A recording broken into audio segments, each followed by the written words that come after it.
থামো। হ্যাঁ তুমি কৃষ্ণকে ভগবান জ্ঞানে মানো? হ্যাঁ হ্যাঁ, অনাদিরাদি অনাদিরাদি, অনাদিরাদি প্রাণ মানে যার জন্ম নেই মৃত্যু নাই। না।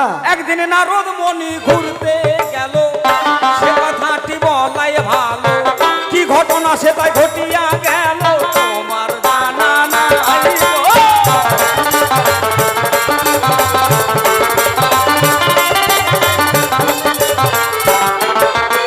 একটু আগেই বলে গেছে সভা পরে, রজে বিজে যে জন্ম ধরে। হ্যাঁ, ভগবানের কয়টা ছেলে, কৃষ্ণের কয়টা ছেলে? ভগবানের রোগ নাই, শোক নাই, জরা নাই, মৃত্যু নাই, জন্ম নাই। এটা আমরা শুনি ব্যাসদেব মহামণির লিখনিতে পাই। নারদমণি ঘুরতে গেল কোথায়? বৃন্দাবনে। বৃন্দাবনে যাওয়ার পরে শান্তি নাই। রাধারানী বলল বৃন্দাবনে কৃষ্ণ নাই। কোথায়? না দ্বারকায় রাজা। 8 জন বিয়ে করা বউ থাকা সত্ত্বেও ভগবান ঘুমো ঘরে যখন সত্যভামার কক্ষে যায়, তখন নয়ন মুদ্রিত করে রাধা রাধা কয়। এর মধ্যে নারদমণিকে দেখেই সকলে আলোচনা করলো, এরই বাপরে, এই নারদের নামে একবার মুখে নিলে সংসারে অশান্তি বেঁধে যায়। আর নারদমণি স্বয়ং যখন এসেছে, আমাদের কপাল ভেঙে গেছে, মনে হয় আমাদের আর সুখ শান্তি নাই। এখন একটা ছেলে এসে কৃষ্ণের চুল ধরে টানে, হ্যাঁ, বাবা আমাকে কোলে নাও। কেউ বা এসে কাপড় ধরে টানে, বাবা আমাকে কোলে নাও। কেউ বা এসে কাঁধের উপরে সরে, বাবা আমাকে কোলে নাও। নারদমণি পড়ে গেল মহা সমস্যায়, যার সর্বনাশ। তা প্রভু এরা কারা? পিপিলিকার সারিবদ্ধ ভাবে এসেছে তারা। প্রভু এরা কারা? বলে কেন? এরাই আমার ছেলে। তো বাবা, আপনাদেরই জানা কথা, আপনাদেরই শোনা কথা, আজকে সেই কথাগুলোই আমরা নতুন করে একটু মঞ্চে আলোচনার বিষয় পর্ব করতে চাই। সেটা কি আলোচনার বিষয় পর্ব? আজকে আমাদের দুজনার পক্ষে দুইজনই আমরা লেখক। কি লেখক? এই যে শাস্ত্রগ্রন্থ যারা লিপিবদ্ধ করে, আজকে আমরা সেই দুই পক্ষের দুইজন উকিল হয়ে দাঁড়াবো। একজন থাকবে মহাভারতের ভূমিকায়, আর একজন থাকবে হচ্ছে রামায়ণের ভূমিকায়। অতএব একজন হচ্ছে বাল্মীকি, আর আরেকজন হলো কৃষ্ণদেব প্রাণ ব্যাস। যে ব্যাসদেব 4 বেদ 14 শাস্ত্র 18 খান পুরাণ লিপিবদ্ধ করেছিলেন। তো এতগুলো তো আর একবারে তুলে ধরা সম্ভব নয় বাবা, যে কোনো একটা স্তর তুলে ধরতে হবে। তাই আজকে দুজন উকিল হয়ে দাঁড়ালাম। কেউ কারো গুরু নয়, কেউ কারো শিষ্য নয়। আমি জিজ্ঞাসা করব, উনি উত্তর দেবে, উনি জিজ্ঞাসা করবে, আমি উত্তর দেব। কি বাবা, হবে তো নাকি? হ্যাঁ, এই হবে আমাদের দুজনার বড়াই। দেখি কার কতখানি আছে লড়াই। তাহলে যেহেতু আমি আগে উঠেছি, আমি আজকে সেই মহামণি কৃষ্ণদেব প্রাণ ব্যাস, সেই ব্যাসদেবের ভূমিকায় দাঁড়িয়ে আমার প্রতিদ্বন্দ্বী শিল্পী আশুষ হালদার মহাশয়কে আমি বাল্মীকির ভূমিকা দিয়ে আজকে আমি ওনাকে প্রথম অবস্থায় 2-1টি জিজ্ঞাসা রাখতে চাই। হে মহামণি বাল্মীকি, তুমি ত্রেতা যুগে রামায়ণ লিপিবদ্ধ করলে, কিভাবে করলে? না, রাম পৃথিবীতে আসার 60 বছর আগে,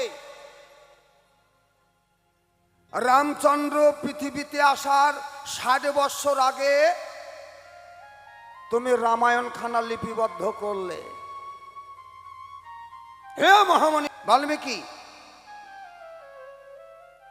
তুমি কি করে জানলে যে ত্রেতা যুগে রামচন্দ্র এসে এই লীলাগুলো প্রসঙ্গ করবে?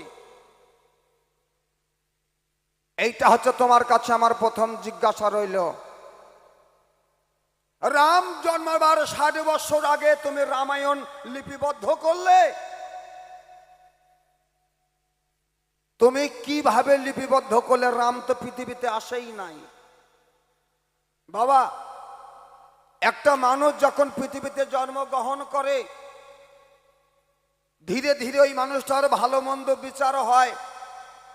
ওই মানুষটা যদি ভালো কর্ম করে, পাড়ার লোক সবাই বলে, দেশ বিদেশের লোক বলে না লোকটা ভালো, তখন তার ভালো প্রশংসা হয়। আর যদি লোকটা লুচ্চা গুন্ডা হয়, চোর ডাকাত হয়, তাহলে পাড়ার লোক বলে যে ওই লোকটার চরিত্র ভালো না, ওই লোকটা হচ্ছে ডাকাত গুন্ডা। তখন সেই লোকের তার চলাফেরাটা জগতে ভেসে ওঠে। তাই মহামণি বাল্মীকি, আমি তোমার কাছে প্রথমে জিজ্ঞাসা রাখতে চাই, রাম জন্মাবার 60 বছর আগে তুমি কি করে লিপিবদ্ধ করলে রামায়ণ? এটা হচ্ছে 1 নম্বর জিজ্ঞাসা গেল। 2 নম্বর জিজ্ঞাসাটা কি? আমরা জানতে পেরেছি বাবা, শাস্ত্র গ্রন্থে প্রমাণ আছে, ভগবান রামচন্দ্র জন্মগ্রহণ করেছে ত্রেতা যুগে। এটা নাকি শুনলাম যে এক রামের থেকে 4 জন ভাগ হয়েছে। রাম, লক্ষ্মণ, ভরত, শত্রুঘ্ন,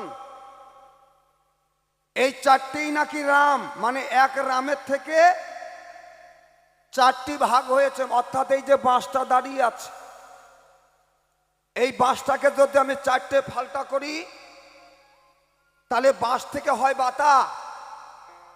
আবার 4টি বাঁশকে যদি এক জায়গায় জোড়া লাগিয়ে যদি বাঁধন দিই, তাহলে আবার বাঁশে পরিণত হয়।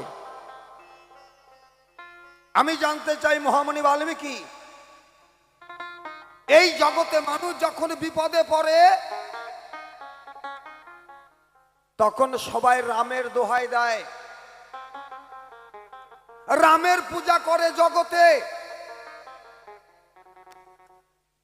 রামের দোহাই দেয়, জয় রাম বলে তার দোহাই ধ্বনি পড়ে, তার পূজা করে।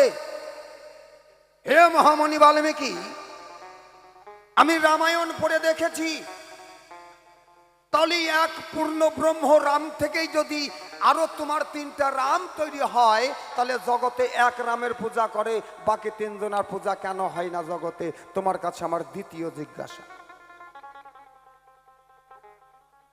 একটু বিচার করে দেখবেন বাবা, আপনারাও। আমার মুখের কথাটা শুধু ঠিক না, আপনারাও দেখবেন। জগতে বলুন, এক রামের পূজা ছাড়া কোনোদিন দেখেছেন কোনো জায়গায় লক্ষ্মণের পূজা? দেখেছেন কোনো জায়গায় ভরতের পূজা? কোনো জায়গায় দেখেছেন শত্রুঘ্নের পূজা? কেন হয় না? এই গেল আমার 2 নম্বর জিজ্ঞাসা। 3 নম্বর জিজ্ঞাসা আসি। বেশি জিজ্ঞাসা করব না বাবা, ছোট ছোট জিজ্ঞাসা করে ওনাকেও পাঠাই।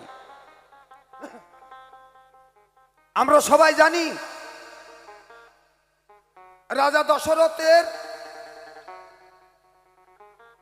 4খানা পুত্র, রাম, লক্ষ্মণ, ভরত, শত্রুঘ্ন। হে বাল্মীকি, আমি তো জানি যে রাজা দশরথের ঔরসে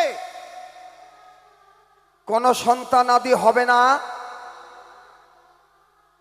রাজা যদি,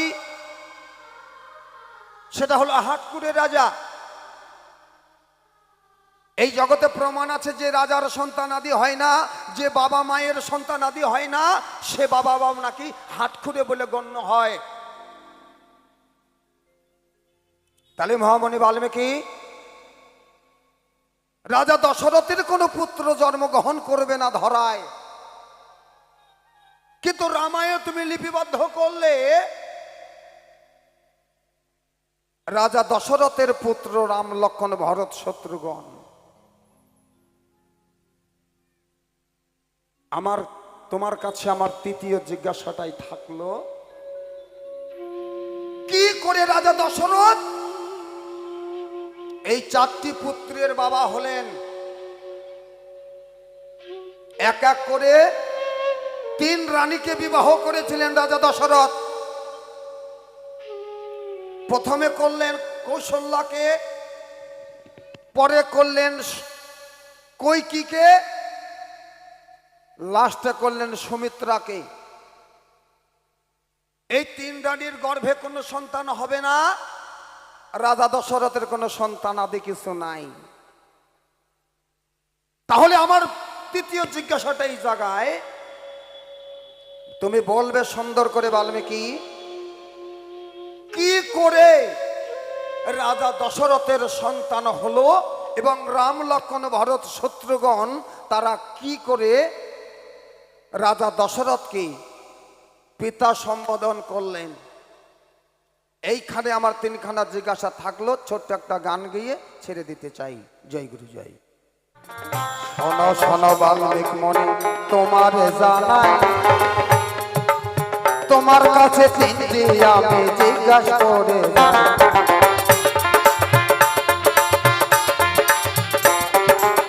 ওই রাম জন্মাবার 60,000 বছর আগে গো,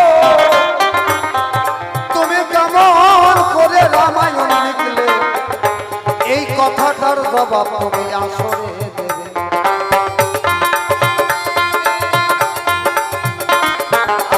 দ্বিতীয় প্রশ্ন তোমার কাছে করলাম জিজ্ঞাসা, সুন্দর করে জবাব দেবে ও গো নাবিধন।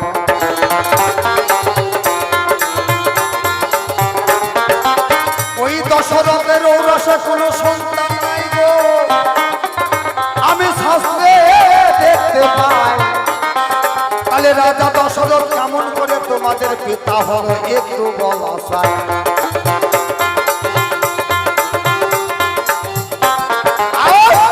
জগতের মানুষ বিপদে পড়লে রামের দোহাই দেয়, রাম লক্ষ্মণ ভরত শত্রুঘ্নের কথা কেউ উচ্চারণ করে না ভাই।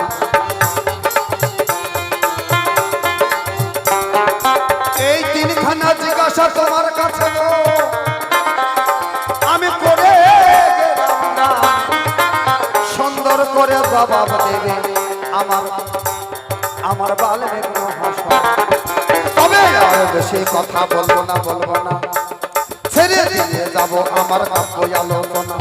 আছেন যত সাধু গুরু বৈষ্ণব গোসাই, সকলের জীবন পথে কি জানাই। অনেকে ভাবেই অনেক কথা বলতে পারে, অনেক ভুল ত্রুটি আমার হইতে পারে। গুরুদেবের পদে যেন সদা থাকে মন, এই আছে তাই আমি কত ভক্তগণ। অন্য কামনা মোর অন্তরেতে নাই, সত্য ধর্মের আমি সবসময় কাটাই। এই পর্যন্ত করি খাদ্য অমৃত হরি, আগেবার যাই যাই হরি হরি।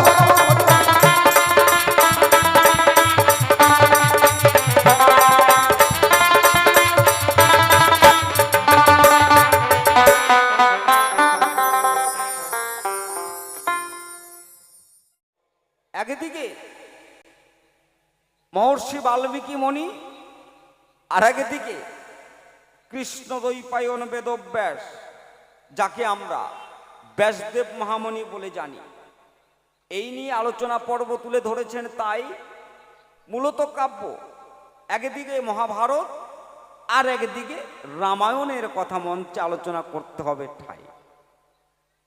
যদি রামায়ণের ভূমিকায় আমাকে রেখেছেন পূজনীয় সুকুমার হালদার, আজকে 2 জন লেখকের আলোচনা পর্ব।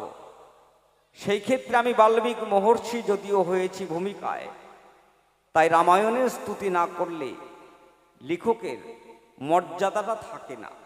সেই জায়গায় দাঁড়িয়ে একটু রামায়ণের স্তুতি করে একটি গান গিয়ে শুরু করতে চাই। তার মধ্যে হাজার হাজার হবে আমার ভুল, আমার সকল ভুলগুলি করে নেবেন আপনাদের শ্রীচরণ পূজার ফুল। আমার এই জীবনটা তো ভুলেই গড়া মাগো। বাল্মীক মহর্ষি লিখেছেন রামায়ণ, ব্যাসদেব মহামণি লিখেছেন 4 বেদ 14 শাস্ত্র 18 পুরাণ 9 লক্ষ গ্রন্থ। বাবা বাবা বলে গেছে সভা পড়ে। তাই ব্যাসদেব মহামণি গুণের সীমা নাই। 18 দিন মহাভারতের যুদ্ধ হয়েছিল কুরুক্ষেত্রের মাঠে, 18 অধ্যায় সেখানে রচনা করেছেন মহাভারত কে না ব্যাসদেব মহামুনি, সতী কমিটির ভাইস চেয়ারম্যান। আজকে দুই উকিলের লড়াই, কথায় কথায় কাটাকাটি, মাথায় মাথায় ফাটাফাটি, লাঠি অস্ত্রের দরকার নাই, সরাসরি তর্ক যুদ্ধে যেতে চাই, আগে রামায়ণের স্তুতি গাই। রাম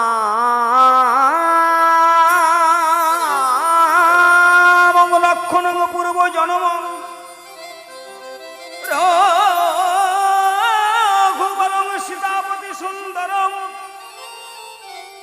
কাকস্থং করুণাময়ং গুণনিধি বিপ্রবীয় ধার্মিকং রাজেন্দ্রং পূর্ণ সম্ভবং দশরথ তনয়াং শ্যামলং শান্ত মূরতি দক্ষিণে লক্ষণ ধ্বনি ভামেতে জানকী শোভা সুন্দর পুরট মারতি তস্ময় শ্রী রঘুত্তমায় নমো নমো রামায় রামচন্দ্রায় রামভদ্রায় বেদসে রঘুনাথায় নাথায় সীতাপতয়ে নমো নমো। আদি কাণ্ডে রামের জন্ম, বিবাহ সীতার, অযোধ্যাতে বনবাসে ত্যাজি রাজ্য ভার, অরণ্য কাণ্ডেতে সীতা হরিণ রাবণ, কিষ্কিন্ধায় বালিবর সুগ্রীব মিলন, লঙ্কা কাণ্ডে রাম রাবণে বাঁধল মহারণ, উত্তরাকাণ্ডেতে হলো কাণ্ডের অভিষেক, মা জনকী করিলেন আমার পাতালে প্রবেশে, সপ্তসুধা কাণ্ড কাণ্ডে রামায়ণ লিখিলেন বাল্মীকি দ্বিজ বিচক্ষণ। জয় গুরু জয়, জয় গুরু জয়, জয় গুরু।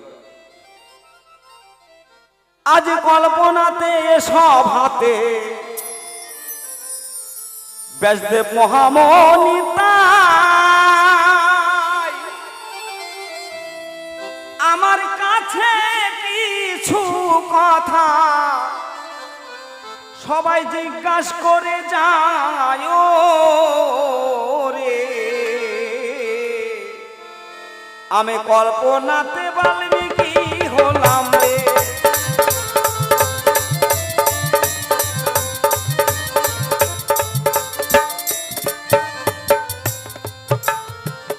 ওই রাম জন্মের 60,000 বছর আগে বাল্মীকি তুমি আমার কাছে বলো, কেমন করে রামায়ণ খানা বাল্মীকি নিজে লিখে গেল।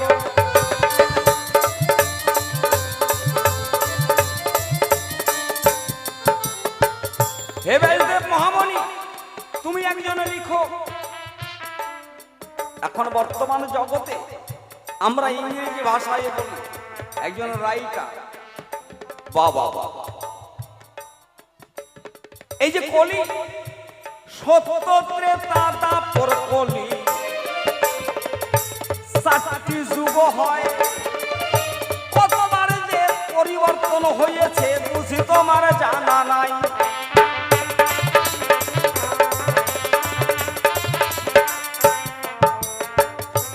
তুমি একবার মনে মনে করো, ভাবো, যেটা কুরুক্ষেত্রের মাঠে অর্জুনকে করিয়েছিল নীলমণি নিজেই স্মরণ। অর্জুনকে বলবে,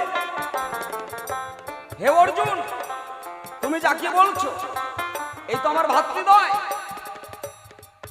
কৌরবেরা 100 ভাই, কেশব তোমায় বলি তাই, ওই যে কৃপাচার্য দ্রোণাচার্য আমার গুরুদেব হয়।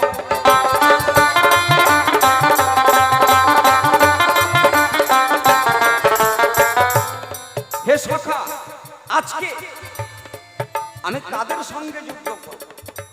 সকলেই আমার আপন স্বজন, এদের সঙ্গে আমি যুদ্ধ করতে পারবো না। যদি এই যুদ্ধের পরিবর্তে এদের দ্বারে গিয়ে আমায় ভিক্ষা করে খেতে হয়, তথাপিও শ্রেয়। যার কাছে আমি লালন পালন হয়েছি, সেই পিতামহ বিশ্বদেব যিনি আমার বিপক্ষেতে রয়, আমি কেমন করে বধ করিব একটু বলো নাই আমায়।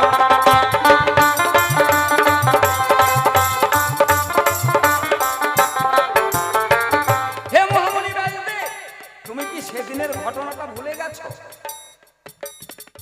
বারংবার যখন অর্জুন বললেন, হে সখা, কোনো মতেই আমি এদের বিরুদ্ধে বিচরণ করে যুদ্ধ করতে পারবো না, তাই এর জন্য আমি ক্ষমা ভিক্ষা চাই। কৃষ্ণ কি বলেছিল? হে অর্জুন, তুমি নতুন করে কি মারবে? একবার ভালো করে চেয়ে দেখো, বৃহন্নলতায় সকলকে আমি মেরে রেখেছি, তোমার দ্বারাই শুধু অভিনয় করতে চাই।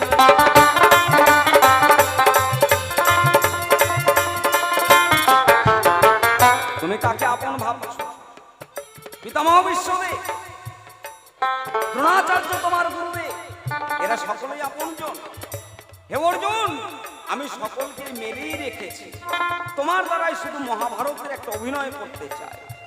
সেদিনে তুমি করজোড়ে বিনয় করে অর্জুন কৃষ্ণকে জানায়, আসলে তুমি কে একটু আমার কাছে দাও না পরিচয়।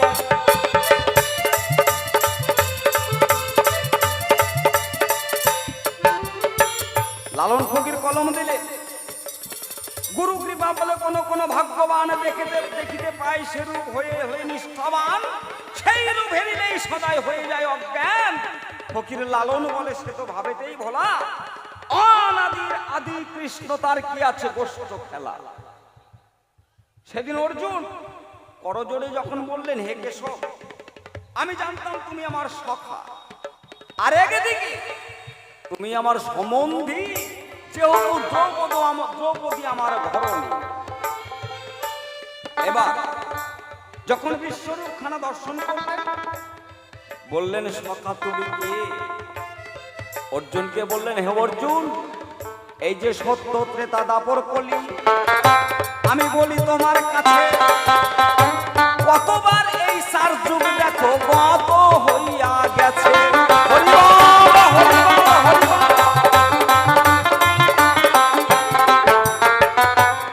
এই যে সত্য ত্রেতা দাপর কলি, যদি এই চার যুগের কথা বলি, কতবার যে সত্য যুগ এসেছে, ত্রেতা যুগ এসেছে, দাপর যুগ এসেছে, কলি যুগ চলে গেছে, ইহা তুমি জানো না, কিন্তু আমি জানি। তদ্রূপ ব্যাসদেব মহামণি তাই তোমার কাছে বলতে চাই, এই রাম নয় কিন্তু আরো রামও আছে, এই রামকে সাধন করলে নিয়ে যাবে সেই না রামের কাছে।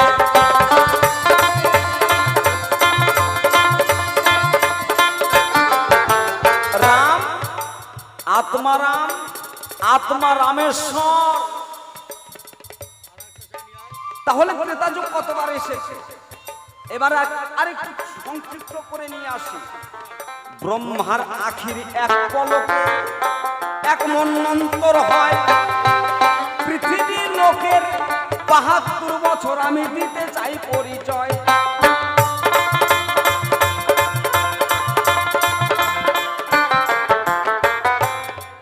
তাহলে এরকম কতবার সত্য ত্রেতা দাপর কলি চলে গেছে, এখন তুমি কোন ত্রেতা যুগের কথা বলছো? তাই সংক্ষিপ্তকারে কথা বলতে চাই।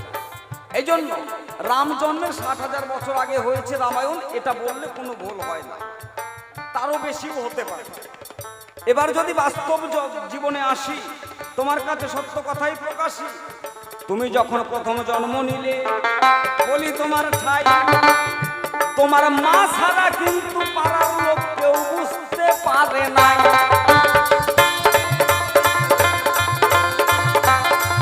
এটা তোমার প্রথম জন্ম, বিন্দু রূপে ছিল তুমি পিতৃমস্তকে কামভাবেতে মায়ের গর্ভে প্রবেশ করিলে।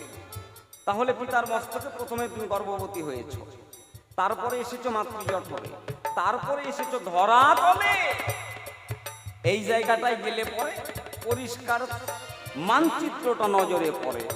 এই তো রাম জন্মের ৬০ বছর আগে রামায়ণ কেমন করে লিখি, তাই আমি সংক্ষিপ্ত ভাবে তোমার কাছে সবাই এসে দিলাম পরিচয়।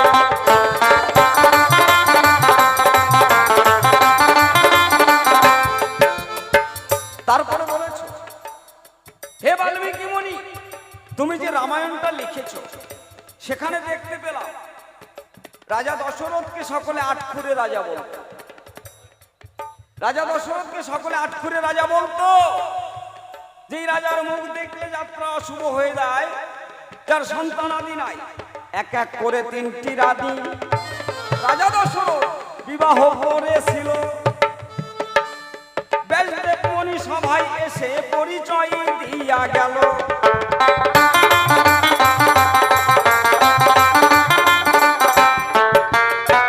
নাকে কৌশল্যা, কইকেয়ী আর সুমিত্রা। ওগো ব্যাসদেব মহামুনিবর, তুমি আসলেই জানো না রাজা দশরথের মূল খবর? 749টা ঘরণী যার, তার মধ্যে 3টা প্রধানা দেখতে পাই প্রমাণ দিব তার।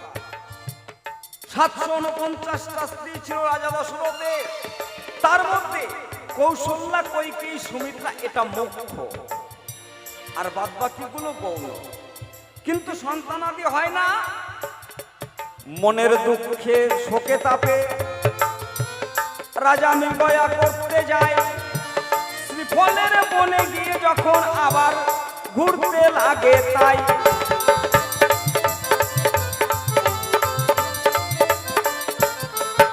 বনের মধ্যে হরিণ শিকার করতে সারাটি দিন গত হয়ে গেছে।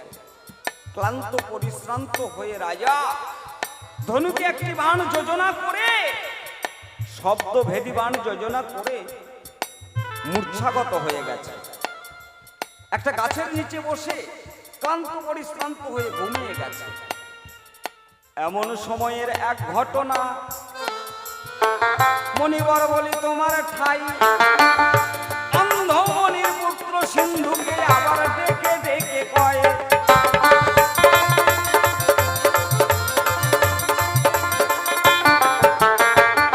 অন্ধমণি এবং অন্ধমণির স্ত্রী এরা দুজনেই অন্ধ, কেউ চোখে দেখতে পায় না। কেন? এর একটা কারণ আছে। গুরুদেবে যখন এসেছিল নিজের কুটিরে কর্দমাক্ত পথ দিয়ে হেঁটে এসেছিল তো বাবা, পায়ে কাদা লেগে আছে। অন্ধমণি অন্ধ ছিল না। তার স্ত্রীকে সঙ্গে করে নিয়ে গুরুদেবকে যখন প্রণাম করতে যায়, বনের মধ্যে ঘৃণার সঞ্চার হয়। নয়ন মুদ্রিত করে প্রণাম করাতে গুরুদেব মনে পেল তা, মনে মনে ভাবলো, হে শিষ্য, আজকে গুরুদেবের কাছে তুমি এসে শ্রদ্ধা করতে তোমার মনে ঘৃণার সঞ্চার হচ্ছে। তুমি যেমনি ভাবে আমাকে শ্রদ্ধা করেছো তুমি তেমনি থাকো। গুরু বাক্যে অন্ধমণি, অন্ধমণির স্ত্রীজন তখন অন্ধ হইয়া গেল।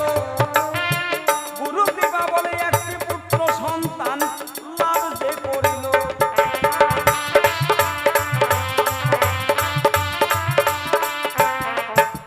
ছেলেটি হলো, ছেলেটার নাম রেখেছিল সিন্ধু। পিতামাতাকে সেই দেখাশোনা করে। একদিন সিন্ধুকে ডেকে ডেকে বলছে, সিন্ধু রে, আমারও বড় জল পিপাসা পেয়েছে। ওরে সিন্ধু, তুই আমায় একটু জল এনে দে। সিন্ধু কুমণ্ডলটা হাতে নিয়ে ধীরে ধীরে বন মাঝে চলছে। মনে মনে ভাবছে কোথায় গেলে জল পাবো। শিশু ছেলে বনের মধ্যে ঘুরতে ঘুরতে ঘুরতে ঘুরতে ক্লান্ত পরিশ্রান্ত হয়ে গেছে। আবার ভাবছে এই নিবিড় থেকে নিবিড়তর জঙ্গলে কোথায় জল আছে আমি তো জানি না। একটা গাছের উপরে উঠে দেখতে পাচ্ছে, অদূরেই দেখা যায় মরিচিকার মতো ঝিলিমিলি ঝিলিমিলি করে। বোধহয় এটাই সরোবর, সেখানে গেলে আমার হয়তো আমি জল পেতে পারি। কমণ্ডল হাতে নিয়ে সিন্ধু জলের জন্য যায়। সরোবরে গিয়ে যখন কুমণ্ডল যখনই শুবায়,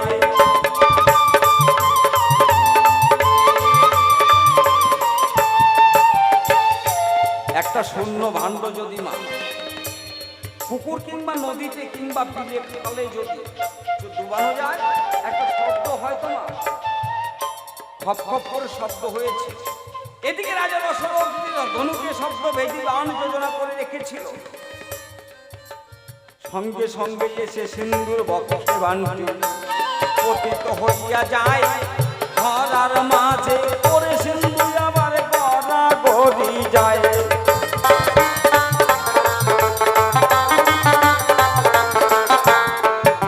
সিন্ধু ধরার মাঝে পরে গড়া গড়ি যাচ্ছে আর বলছে, হে ঠাকুর, হরি, এই জগতে আমি বিহনে আমার পিতা মাতার আর তো কেউ নেই। আজকে বিনা দোষে কে যেন আমার প্রাণটাই কেড়ে নিল। আমি বিহনে আমার পিতা মাতাকে দেখবার মতো জগতে এমন কোনো বান্ধব নেই। পিতা পিতা বলে সিন্ধু পরাণতে ছিল।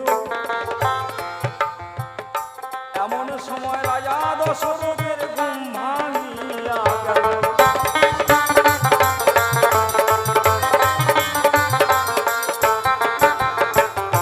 রাজা দশরথ দেখলেন কি আমার ধনুকে বাণ যোজনা করা ছিল, সে বাণ গেল কোথায়? মনে হয় হয়তো কোনো হরিণী জল খেতে এসেছে এই সাগরে, আর সে হরিণী বিদ্ধ হয়েছে।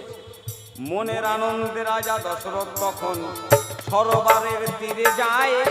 এবার গিয়ে দেখে হরিণের পরিবর্তে একটা শিশু সন্তান রয়েছে।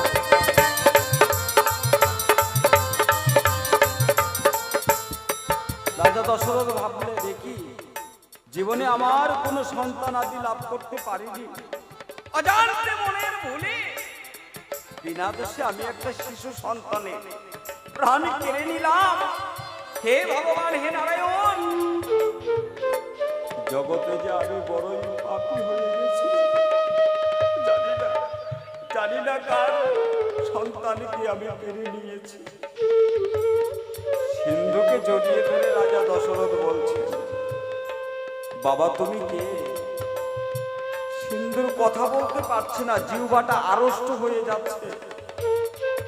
দুই নয়নের জল ফেলে দিয়ে সিন্ধু বলছে, ওগো রাজা, শ্রীফলের বনে আমার পিতামাতা দুজনই অন্ধ, কেউ চোখে দেখতে পায় না। আজকে জল নেবার জন্য এসেছিলাম সাগরে। আমি এমন কি অপরাধ করেছি? বলো না রাজা, আমি কি অন্যায় করেছি যার জন্য তুমি আমার প্রাণটাকে কেড়ে নিলে? রাজন, আমি হয়তো আর কিছুক্ষণ সময়ের অতিথি, কিছুক্ষণ পরেই হয়তো আমি মারা যাব। হে রাজা, আমার বিদায়ের আগে বলি তোমার ভাগে তুমি আমার দেহটাকে দিয়ে আমার পিতামাতার কাছে পৌঁছে যাও। কেননা তারা তো দেখতে পায় না। সিন্ধুকে কান্ধে নিয়ে রাজা দশরথ শ্রীফলের বনে যায়। পিতামাতা দুটি প্রাণী বসে আছে জলেরই আশায়।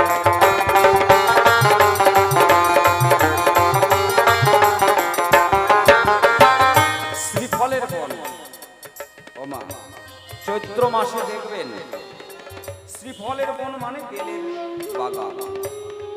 চৈত্র মাসে কিন্তু বেল পাতাগুলো শুকিয়ে যায় বাবা, তাই না? বেল পাতাগুলো শুকিয়ে যায় না? অনেক পাতা পড়েছে তো।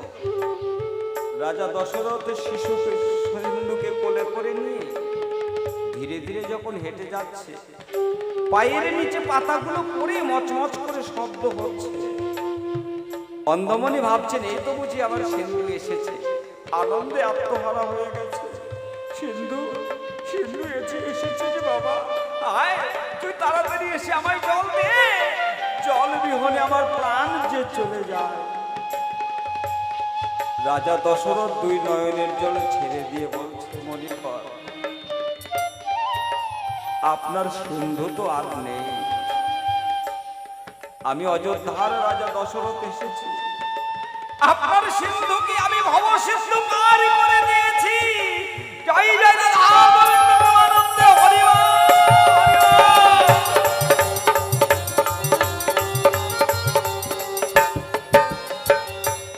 আপনার সিন্ধুকে আমি হত্যা করেছি। অন্ধমণি বললেন, ওগো রাজা, বলো না আমার সিন্ধু কি অপরাধ করেছিল? তুমি আমার সিন্ধুর জীবনটাই কেড়ে নিলে। রাজা, তুমি তো জানো না আজ এই সিন্ধু বিহুরে জগতে আমাদের আর কেউ। ক্ষুধা পেলে বন থেকে ফল এনে আমাদের খেতে। রাজা দশরথকে সঙ্গে সঙ্গে অন্ধমণি অভিশাপ দিলে, হে রাজা, তুমি যখন আমার একমাত্র নয়নের মণি আমার সন্তানকে কেড়ে নিয়েছ, আমি তোমায় অভিশাপ দিলাম, পুত্র শোকের যে কি জ্বালা, 4 পুত্র তোমার ঘরে থাকতেও বাসি মরা হয়ে তোমায় পচে গলে মরতে হবে। রাজা দশরথ অট্টহাসি দিয়ে বললেন, মণিগ, এমন অভিশাপ আমায় দিলে, এই জগতে আমার কোনো সন্তান আদি নেই। হে মণিমা, যদি অভিশাপ দিতেই হয়, আপনি অভিশাপটা আমাকে ঘুরিয়ে দিন। সঙ্গে সঙ্গে অন্ধমণি রাজা দশরথের বলল ঠাই, এই মণিবাক্য উল্লঙ্ঘন হবে না, শোনো রাজা বলি আজ তোমায়।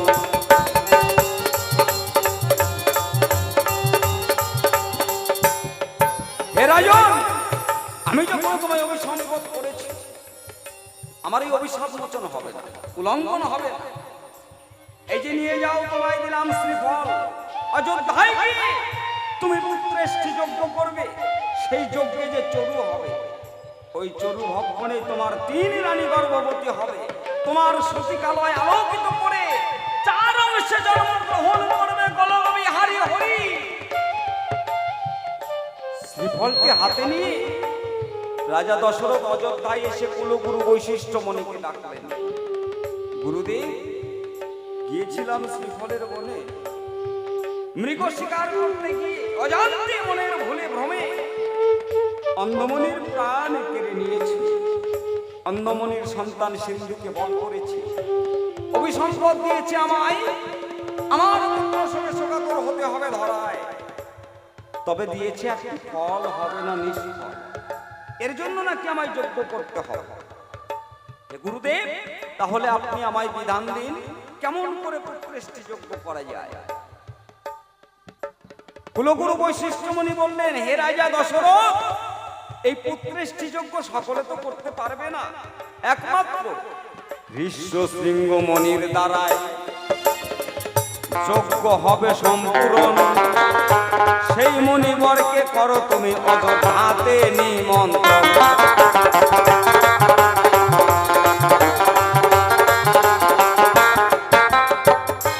ঋষ্যশৃঙ্গ মণিকে নিয়ে এসে যখন যজ্ঞ আরম্ভ করলেন, এই জায়গাটা একটা মতবিরোধ আছে মা ও বাবা।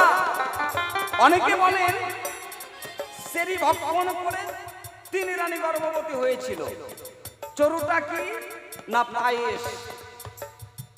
কেউ বা বলেন না, চরু নয়, একটা ফল।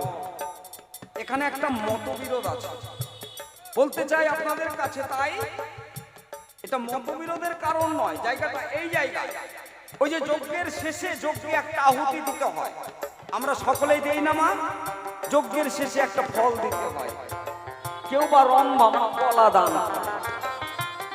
সেই কুলগুরু বৈশিষ্ট্যমণির কথা অনুসারে ঋষ্যশৃঙ্গ মণিকে এনে যখন যজ্ঞ আরম্ভ করে, যজ্ঞের শেষে ওই অন্ধমণির দেওয়া শ্রীফল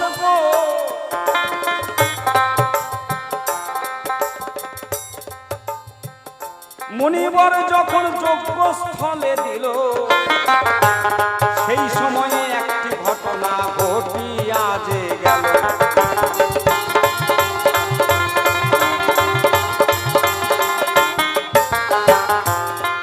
আজকে রাজা দশরথের ঘরে গোলক বিহারী হরিনারায়ণ 4 অংশে জন্মগ্রহণ করবে। ও মা, দেখতে পেলেন কি একমাত্র ঋষ্যশৃঙ্গ মণি ওই যে যজ্ঞকুণ্ড জ্বালিয়ে দিয়েছে অগ্নিশিখা, সেই অগ্নিশিখা গিয়ে গগন স্পর্শ করেছে। দেখতে পেলেন শঙ্খ চক্র গদা পদ্ম চতুর্ভুজ নারায়ণ ওই ধূম রাশি দিয়ে প্রবেশ করলো ওই না যজ্ঞ স্থল। জয় জয় রাম রঘুনাথ আনন্দে হরিবল হরিবল হরিবল। প্রবেশটা করলো কোথায়? যখন যজ্ঞ শেষ হয়ে গেল, যখন শ্রীফলটা যজ্ঞের মধ্যে দিল, শঙ্খ চক্র গদা পদ্ম চতুর্ভুজ নারায়ণ এসে সেই শ্রীফলের মধ্যে প্রবেশ করলেন, মানে বৃন্ত মানে বোটা দিয়ে। যজ্ঞের পরে দশরথ তখন ওই ফলটি নিয়ে রানীর সে দিল। এবার রানীদের মধ্যে কিন্তু একটাই আবার দ্বন্দ্ব লেগে গেল।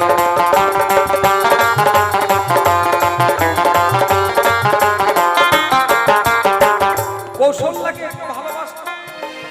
কৌশল্যাকে যখন দিলে, কৌশল্যা তখন সুমিত্রাকে বললেন, এই যে সুমিত্রা, এই যে ফলটা পেয়েছি, এই ফল ভক্ষণ করলেই আমাদের সন্তান আদি হবে।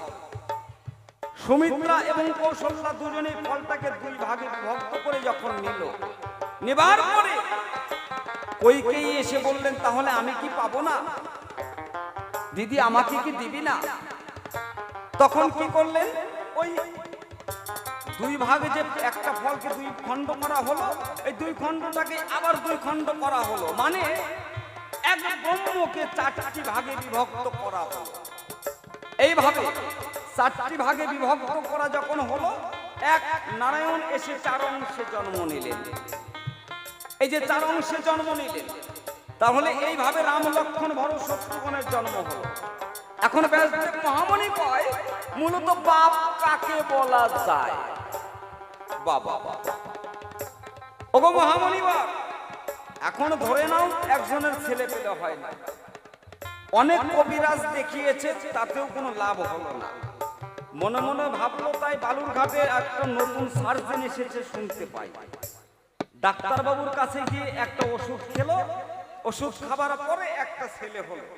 সেই ছেলেটা কি গিয়ে ডাক্তারবাবুকে ডাকবে বাবা বলে ডাকবে, হ্যাঁ না ইঞ্জেকশন বাবু মজুমদার বলে ডাকবে? হ্যাঁ, তোমার হিসাবটা তো এই জায়গায়। তাহলে ধরেই নিতে হবে, ওই কৌশল্যা, কইকেয়ী আর সুমিত্রা তিন রানী ছিল, তিনজনেরই ব্যাধি জরা এলো। সেই ব্যাধিটা খণ্ডন হলো একমাত্র অন্ধমণির দেওয়া শ্রীফলের কারণে। মূলত এই শ্রীফলটাই তখন ঔষধি বলে বলা যেতে পারে। তাই বলে কি বাবা বলে ডাকবে না রাজা দশরথকে? হ্যাঁ, এটা আমার বিপক্ষের ভাবুকের জিজ্ঞাসা রয়। এছাড়া না রামকেই সকলে ভগবান বলে মানে, অথচ যদি চার অংশেই জন্ম নেবে, তাহলে ভরত শত্রুঘ্ন লক্ষ্মণ এদেরকে কেন ভগবান বলে মানা হয় না? এদেরকে কেন পূজা করে না? এই দেখো, এখন যদি আমি রাম লিখতে যাই, তাহলে প্রথমে আমাকে একটা ব লিখতে হয়। এই যে ব লিখলে পরে বয়ের ত্রিকোণেই কে রয় জানো? বয়ের ত্রিকোণে রয় সীতা দেবী। এবার বয়ের নিচে দিতে হয় বিন্দু। রাম লিখতে গেলে রয়ের প্রয়োজন, লিখলাম, আগে হলো ব উচ্চারণ, তারপরে নিচে যখন বিন্দু দেওয়া হলো, বিন্দু সত্তা রাম, যিনি প্রত্যেকটি জীবের ঘটে বিরাজ করেন, তিনি আত্মারাম, আত্মারামেশ্বর। তাহলে বিন্দু সত্তা এখানে রাম। তারপরে নিয়ে এলাম একটা আকার, এটাই তোমার লক্ষণ। তারপরে ম, এই যে ম লিখতে গেলে ময়ের একটা প্যাচ, এই প্যাচের মধ্যেই তোমার আছে ভরত, তারপরে একটা লম্বা টান, এই শত্রুঘ্ন। তোমার ওই রাম উচ্চারণ লিখলে, রামকে শ্রদ্ধা জানালে পরেই শুধু চার ভাই নয়, এর সঙ্গে সীতা দেবীও রয়। পাঁচজনের প্রণাম জানানো হয়, পাঁচজনের পূজা হয়। সঠিক সঠিক দিলাম তোমায় পরিচয়। এবার আমার ব্যাসদেব মহামণির কাছে কিছু জানবার ইচ্ছা রয়। বলে গেছে সভা পরে, 4 বেদ 14 শাস্ত্র 18 পুরাণ 9 লক্ষ গ্রন্থ একমাত্র ব্যাসদেব মহামণি রচনা করে, যার জন্মলগ্নই ঠিক নাই। হ্যাঁ, তুমি বলে গেছো মহাভারত। মহাভারত যাকে বলা হয়, মহাভারতের মতো পবিত্র গ্রন্থ পৃথিবীতে নাই। মহাভারতের মতো অন্যায় কোথাও জগতে হয় নাই। সত্য ত্রেতা দাপর কলি যদি 4 যুগের কথা বলি, সত্য যুগে নারায়ণ ছিল, সত্য যুগে লীলা করেছে, সৃষ্টি হয়েছে তাই। কিন্তু তোমার দ্বারাই কোনো কিছু সৃষ্টি করা সম্ভব নয়। সত্য যুগের লীলাটাকে অনুসরণীয় বলা যেতে পারে, অনুসরণ করা যায়, এটা অনুকরণীয় নয়। সত্য যুগের পরে ত্রেতা যুগ। ওগো শোনো ব্যাসদেব মহাশয়, এই ত্রেতা যুগের রাম অবতার যাকে বলা হয়েছে, রামকে বলা হয়েছে মর্যাদা পুরুষোত্তম শ্রীরাম ভগবান। কেন মর্যাদা পুরুষোত্তম বলা হলো, রামচন্দ্র কেন 14 বছরের জন্য বনবাসে গেল, এই লীলাটাকে কেন্দ্র করে আমরা সাধারণ জীব যারা কি শিক্ষা পেলাম তারা। আজকে কয়েক হাজার হাজার টাকা খরচা করে বাউল গানের আয়োজন করেছেন। যদি সেই গানে এসে 10টা কথা শুনলাম, একটা কথাও যদি কাজের মতো কথা না শুনতে পাই, ওই গান শোনার চাইতে না শোনাই ভালো। কি মা, খারাপ কথা বলছি কি? কি বাবা, খারাপ বলছি? যদি আমি মূল্যবান একটা কথাও না পাই, তাহলে ওই জায়গায় যাওয়ার চাইতে বাড়িতে বসে থাকাই ভালো। তাহলে রামচন্দ্রকে মর্যাদা পুরুষোত্তম ভগবান শ্রীরামচন্দ্র বলা হলো। এই রামলীলাটাকে কেন্দ্র করে আমরা সাধারণ জীব কি শিক্ষা পেলাম?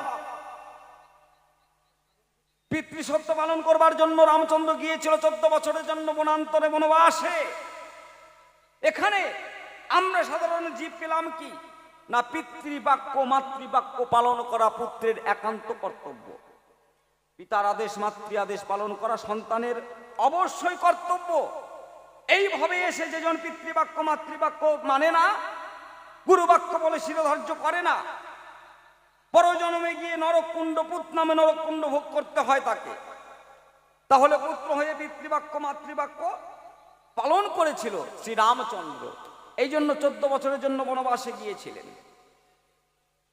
এই দীর্ঘ 14টি বছর ভরত শ্রীরামচন্দ্রের পাদুকা যুগল খরম দুখানি সিংহাসনের উপরে রেখে দীর্ঘ 14টি বছর সিংহাসনের নিচে দাঁড়িয়ে রাজত্ব পরিচালনা করেছিলেন। সেখান থেকে আমরা সাধারণ জীব পেলাম কি, কনিষ্ঠ ভ্রাতা হয়ে জ্যেষ্ঠ ভ্রাতাকে সম্মান দেওয়া, ছোট ভাই হয়ে বড় ভাইকে গুরু জ্ঞানে শ্রদ্ধা করা, এটা অবশ্যই কর্তব্য। এই জন্য রামলীলাটাকে বলা হয়েছে মর্যাদা পুরুষোত্তম শ্রীরাম ভগবান। এবার ব্যাসদেব মহামণি, তোমার গুণের বলি, এবার গুণা বলি। তোমার এই লীলাটা কি? শ্রীকৃষ্ণ লীলা। কৃষ্ণকে বলা হলো কি? কৃষ্ণ লীলাটাকে দাপর যুগকে বলা হলো কি? এই লীলাটা অনুসরণীয় অনুকরণীয় নয়। এই লীলাটাকে বলা হলো কৃষ্ণ একজন একাই। লীলা পুরুষোত্তম শ্রীকৃষ্ণ ভগবান ইন্দ্রের কোপানলে যখন সমগ্র বৃন্দাবনবাসী মথুরাবাসী যখন অক্লান্ত হয়ে গেলেন, কি করে আমরা কোথায় গিয়ে শান্তি পাই, একটু আশ্রয় পাই? এই প্রবল বৃষ্টি এবং বজ্রপাত, সঙ্গে সঙ্গে কৃষ্ণ তার কেনে আঙুলে গিরি গোবর্ধন পর্বত ধারণ করে সকলকেই রক্ষা করেছিল। আমরা দেখতে পাই টিভির পর্দায়, কি মা, বা গ্রন্থ আদি অধ্যয়ন করলে পাই, তোমার লেখা গ্রন্থের মধ্যে রয়। আচ্ছা বলো দেখি রাজদেব মহামণিবর, এটা কি সাধারণ এই বর্তমান যুগে কারোর দ্বারা এই কাজ করা সম্ভব? এই লীলাটাকে বলা হলো অনুসরণীয়, কিন্তু মূলত আমার রামলীলাটাই অনুকরণীয়। তোমার লীলার মধ্যে গেলে অনেক কিছুই আসে চলে। শিষ্য হয়ে গুরুর প্রতি যে শ্রদ্ধা দেখিয়েছিল, সেই বেদের ছেলে একলব্য গুরুকে শ্রদ্ধা জ্ঞানে মেনেছিলেন। দ্রোণাচার্যর কাছে গিয়ে বললেন, হে গুরুদেব, আমি মনে মনে করেছি অনুধাবন, শিরে ধরি তোমার শ্রীযুগল চরণ, আমি করি বর্ণনা, তুমি তোমার কাছে আমি অস্ত্রবিদ্যা শিখতে চাই, তুমি ছাড়া জগতে গুরু বলে কারুকেই মানি না। লালন ফকির কলম দিলেন, শিষ্য যদি হয় কায়েমি, তবেই গুরু কর্ণে দেয় তার মন্ত্রদানি, তখন গুরু নিজ নামে হয় চক্ষুদানি, নইলে অন্ধ দুই নয়ন, গুরুপদে ডুবে থাকরে মন। গুরু শিষ্যের এমন ধারা, যেমন চাঁদের কোলে থাকে তারা, আয়নাতে লাগাইয়ে পারা দেখে বিশ্বভুবন। তুমি সেখানে কেমন পরিচয় দিয়েছ তোমার ওই দাপর যুগে? অর্জুন যখন গিয়ে বলল, হে গুরুদেব, আমার অবর্তমানে আমাকে মারবার জন্য, বধ করবার জন্য গোপনে গোপনে তুমি আমার মৃত্যু কৌশল খুলে রেখেছ। দ্রোণাচার্য বললেন, নানা অর্জুন, আমি এমন কাজ কোনোদিনই করিনি তোমাকে না জানিয়ে। কেন গুরুদেব? আমি দেখে এলাম বনমাঝে একজন সামান্য বেদের ছেলে তোমার মূর্তি তৈরি করে সেখানে অস্ত্র বিদ্যা শিক্ষা করে। সঙ্গে সঙ্গে অর্জুনের কথা মতো চলে গেলেন গুরুদেব দ্রোণাচার্য, গিয়ে বললেন, বাবা, তাহলে তোমার গুরুদেবকে, গুরুদেবকে দেখা মাত্রই সেই বেদের ছেলে গিয়ে শ্রদ্ধা জানালেন একলব্য, বললেন, হে গুরুদেব, আজকে আমার কত সৌভাগ্য, আমার কাছে আমার স্বয়ং গুরুদেব এসেছে, আমায় দর্শন দিয়েছে। ছলনার আশ্রয় নিয়ে গুরুদেব বললেন, তুমি যখন আমাকে গুরুজ্ঞানে শ্রদ্ধা করেছো, আমার কাছে অস্ত্র শিক্ষা করেছো, গুরু বলে তোমার হৃদয়ে আমায় আসন দিয়েছো, তাহলে আমি তোমার কাছে আজকে গুরু দক্ষিণা চাই। মনের আনন্দে উৎফুল্ল হয়ে একলব্য বললেন, হে গুরুদেব বলুন, আপনি আমার কাছে কি চান, কি দক্ষিণা দিতে হবে? অর্জুনের কথা মতো বললেন সেদিন দ্রোণাচার্য। নিজে নিজে মনে মনে করলেন ধার্য, আমি তোমার ওই দক্ষিণ হাতের বৃদ্ধ আঙুলটা দক্ষিণা স্বরূপ চাই। সঙ্গে সঙ্গে একলব্য দুই নয়নের জল ছেড়ে দিয়ে বললেন, হে গুরুদেব, এমন দক্ষিণা আপনি আমার কাছে চাইলেন, জীবনে আমি আর এই ধনুকটাই চালাতে পারবো না। তাতেও দুঃখ নেই, তবু যদি গুরুর কাছে দক্ষিণা স্বরূপ আমার এই দেহটাকে দান করতে পারি। আমি তো সামান্য একজন বেদের ছেলে, আমার পশু পাখি শিকার করাই জীবিকা। হে গুরুদেব, আমি তোমার করে আমি খুশি মনে তোমার শ্রীপাদ পদ্মে আমার এই বৃদ্ধ আঙুলটি দক্ষিণা দিলাম। বলো, এটা কি গুরুর আদর্শ? ওগো মুনিবা, তোমার ওই দাপর যুগে মহাভারতে পাঁচটি ভাই, কে না ভীম, অর্জুন, নকুল, সহদেব, যুধিষ্ঠির, বাবা, একটি মাত্র তাদের ঘরণী দ্রৌপদী।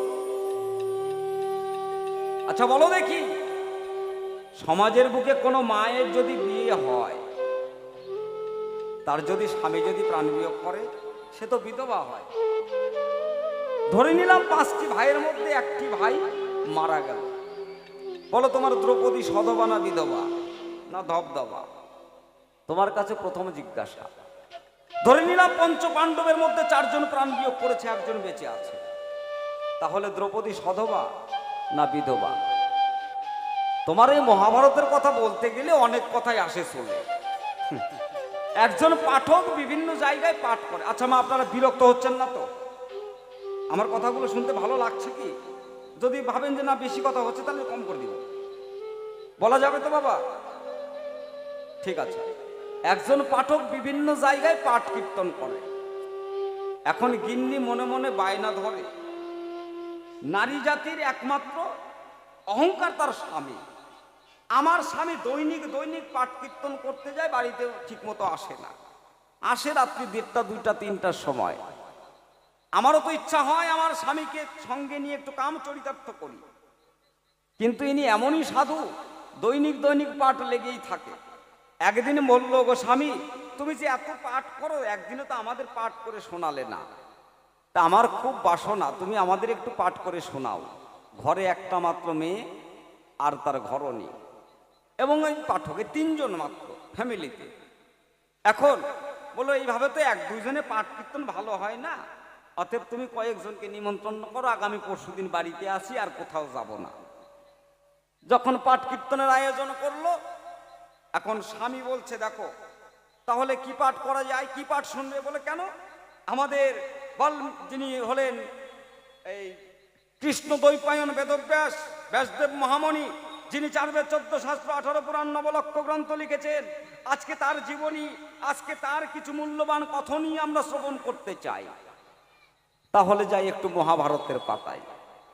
এখন মহাভারত পাঠ করছেন, মেয়ে আছে, বউ আছে, তাদের কাছে বলছেন, তারা কুন্তী, মন্দোদরী, অহল্যা, দ্রৌপদী, কোন নারী কোন পুরুষ যদি শয়নে এবং নিদ্রা ভঙ্গের পরে যদি পঞ্চসতীর নাম করে বিছানা পরিত্যাগ করে, তার দিনটা শুভ যায়, ভালো যায়। কি? তারা কুন্তী, মন্দোদরী, অহল্যা, দ্রৌপদী, এই 5টাই ধরলাম। তাহলে দেখুন, যে দ্রৌপদীর 5টা স্বামী, তথাপিও দ্রৌপদী সতী। যে কুন্তী বিয়েই করলো না, অথচ বিয়ের আগে জন্ম দিল কর্ণকে, নিজের কর্ণগুহর দিয়ে বের করে প্রসব করলেন, সেটা হচ্ছে ইন্দ্রের, সূর্যদেবের সন্তান। সূর্যদেবের সন্তান, যার নাম কান দিয়ে প্রসব করার জন্য হলো কর্ণ। তথাপিও কুন্তী সতী যে অহল্যা নিজের পতিকে চিনতে না পেরে নিজের শিষ্য দেবরাজ ইন্দ্রর সঙ্গে মিলন করে কামচরিতার্থ করবার কারণে দীর্ঘ একটি যুগ পাশানি হয়েছিল মিথিলার পার ঘাটা, সেই অহল্যাও সতী। এই যে এইভাবে পাঠ হচ্ছে। গিন্নিকে বললেন, দেখো এই যে এতক্ষণ ধরে তোমাদের পাঠ আমি শোনালাম, তোমরা কি বুঝলে? এখন গিন্নি বলছে বাবা বাবা। মেয়ে বলছে মা কি বুঝলো না বুঝলো ওটা বলতে পারবো না, তবে বাবা আমি ভালো বুঝতে পারলাম। কি? কুন্তী যদি বিয়ের আগে সূর্যদেবের সঙ্গে মিলন করে সে যদি কর্ণকে জন্ম দেবার পরেও কুন্তী সতী নারী বলে জগতে আখ্যা পায়, আমার তো 18 বছর পার হয়ে গেছে, 22 বছরে পা দিব, তাই আমার যদি ইচ্ছা জাগে বলি তোমার পুরো ভাগে কোনো একজন বন্ধুর সঙ্গে পীড়িত করে যদি একটা সন্তানের সৃষ্টি হয়, তথাপিও আমি সতী নারী বলে আখ্যা পাবো জগতে। তাই পাঠক চিন্তা করলো সর্বনাশ, কেন আমি এই যে ব্যাসদেব মহামণির লেখা মহাভারতটা পাঠ করলাম, এ কি সর্বনাশে কথা। গিন্নিকে বলছে আচ্ছা ছাড়ো, তুমি কি বুঝতে পারলে? বলে কেন? দ্রৌপদীর 5টা স্বামী থেকেও যদি দ্রৌপদী সতী নারী হয়, তুমি তো 365 দিনের মধ্যে একদিনও বাড়িতে থাকো না মহাশয়, তোমার অবর্তমানে আমি যদি আরো 2-1টা ধরি তবুও তো আমি হই জগতে সতী নারী। হ্যাঁ, এই যে ব্যাসদেব মহামণি এইরকম তোমার মহাভারত, যে মহাভারতে কুরুক্ষেত্রের মাঠে ভাই হয়ে ভাইয়ের প্রাণকে কেড়ে নিল, হাজার হাজার লক্ষ লক্ষ সৈন্য সামন্ত মারা গেল, রক্ত নদীর বন্যা বয়ে গেল।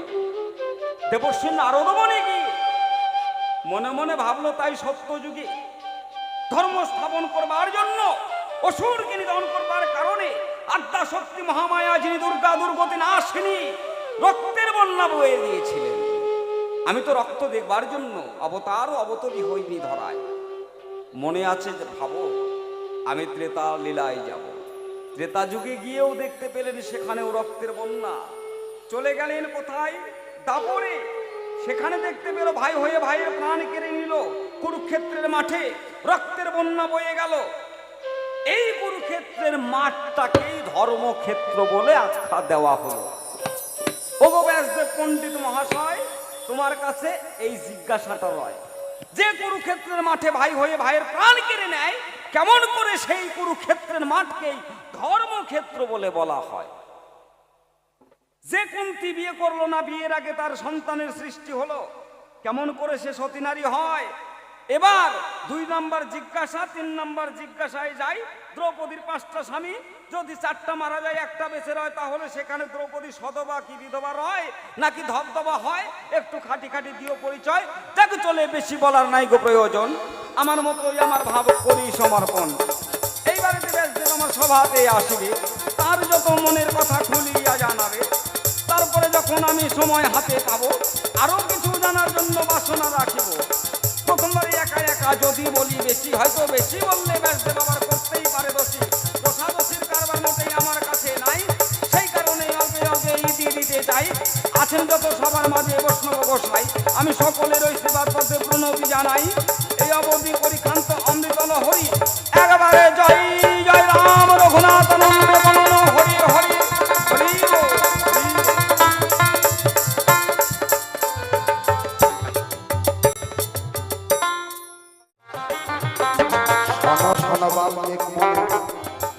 তোমারে জানাই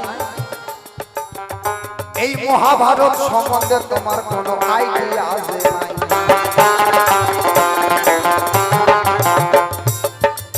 তুমি বললে যে মেয়েটা কুমারী কালে যার বিয়ে হয় নাই, অর্থাৎ কুন্তী কুমারী কালে একটা সন্তান প্রসব করলো, সেই কুন্তী কি করে সতী হয়?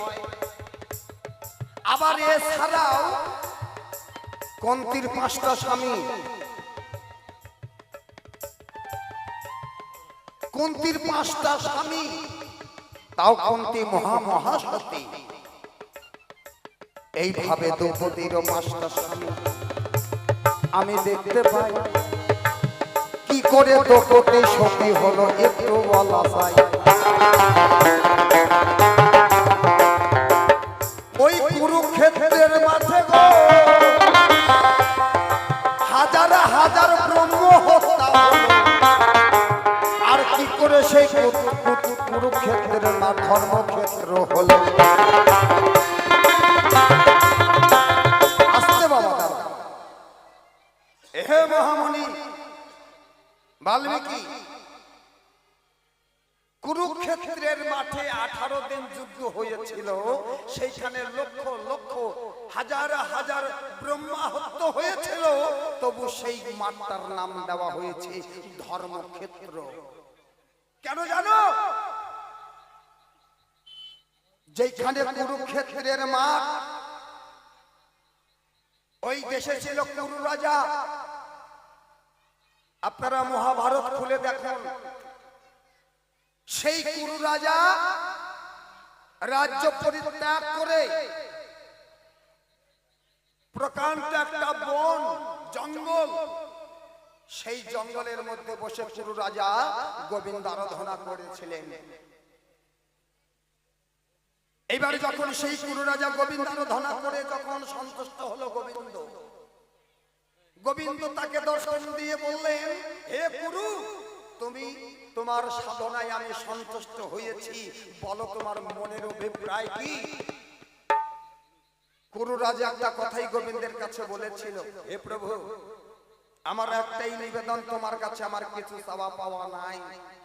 আমি যে বনে বসে সাধনা করে তোমাকে লাভ করেছি, সেই বনের মধ্যে তুমি আজকে আমাকে কথা দাও, এই বনে যত জীব মানুষ মারা যাবে তুমি নিজে হাতে তাদেরকে শ্মশান মনে তুমি গোলক ধামে নিয়ে চলে যাবে, এই কথা দাও।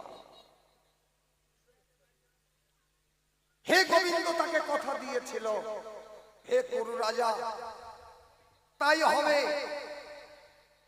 সেটাই হবে, তোমার ইচ্ছা আমি পূর্ণ করব। তোমার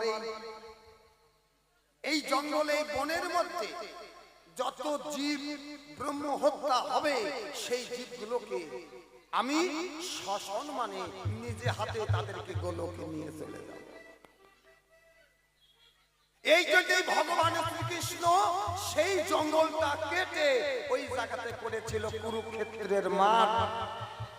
যে কুরুক্ষেত্রের মাঠে 18 দিন যুদ্ধ হয়েছিল, যত ব্রহ্ম হত্যা হয়েছে ভগবান নিজে হাতে তাদেরকে শ্মশান মানে গোলকে নিয়ে গেছেন। তাই মহাভারতের খাতায় লিখেছি, সেই কুরুক্ষেত্রের মাঠ হলো ধর্মক্ষেত্র। এইটা তোমার এক প্রশ্ন চলে গেল। এবার কুন্তির কথায় আসি। কুন্তি তারও 5টা স্বামী। ও মহামণি বাল্মীকি, সন্তান কত প্রকারের সৃষ্টি হয় জানো? পিতা মাতার রসে যে হয় সন্তানের সৃষ্টি, সেই সন্তান দেয় পিতা মাতার পিণ্ডি। আস্তে বীজ আর রজে পিতা মাতার রসে যে সন্তান হয় সৃষ্টি, সেই সন্তান দেয় পিতা মাতার পিণ্ডি। সন্তান এক প্রকারে হয় না। রজ বীজে সন্তান হয়, একটা আশীর্বাদে সন্তান হয়, একটা বর পুত্র সন্তান হয়। কুন্তির গর্ভে যতগুলো সন্তান জন্মগ্রহণ করেছে, একটাও কাম ভাবে হয় নাই, সবগুলো দেবতার বরে সন্তান হয়েছে। কেন? কুন্তি কুমারী কালে গুরুদেবের সেবা দিয়েছিলেন। সেই গুরুদেব সন্তুষ্ট হয়ে কুন্তিকে একটা বর দিয়েছিলেন, মা আমি তোকে একটা আশীর্বাদ দিলাম, তুই 5টা দেবতার কে ডেকে নিয়ে এসে তুই 5টা দেবতার কাছে তুই 5টা সন্তান নিতে পারবি। কিন্তু এই বর দিয়ে গেলাম, তোর কাম ভাবে সন্তান হবে না, তুই যাকে ডেকে আনবি সে তোকে একটা সন্তান আশীর্বাদে তোর গর্ভে দেবে। তাই 5টা মন্ত্র শিখিয়ে দিয়ে গেল গুরুদেব। তাই মন্ত্রটা ঠিক কিনা তার জন্য সঙ্গে সঙ্গে সূর্যকে স্মরণ করলেন। সূর্য আসলো, সূর্য এসে কুন্তিকে বলল, কুন্তি তুমি আমাকে স্মরণ করেছো কেন?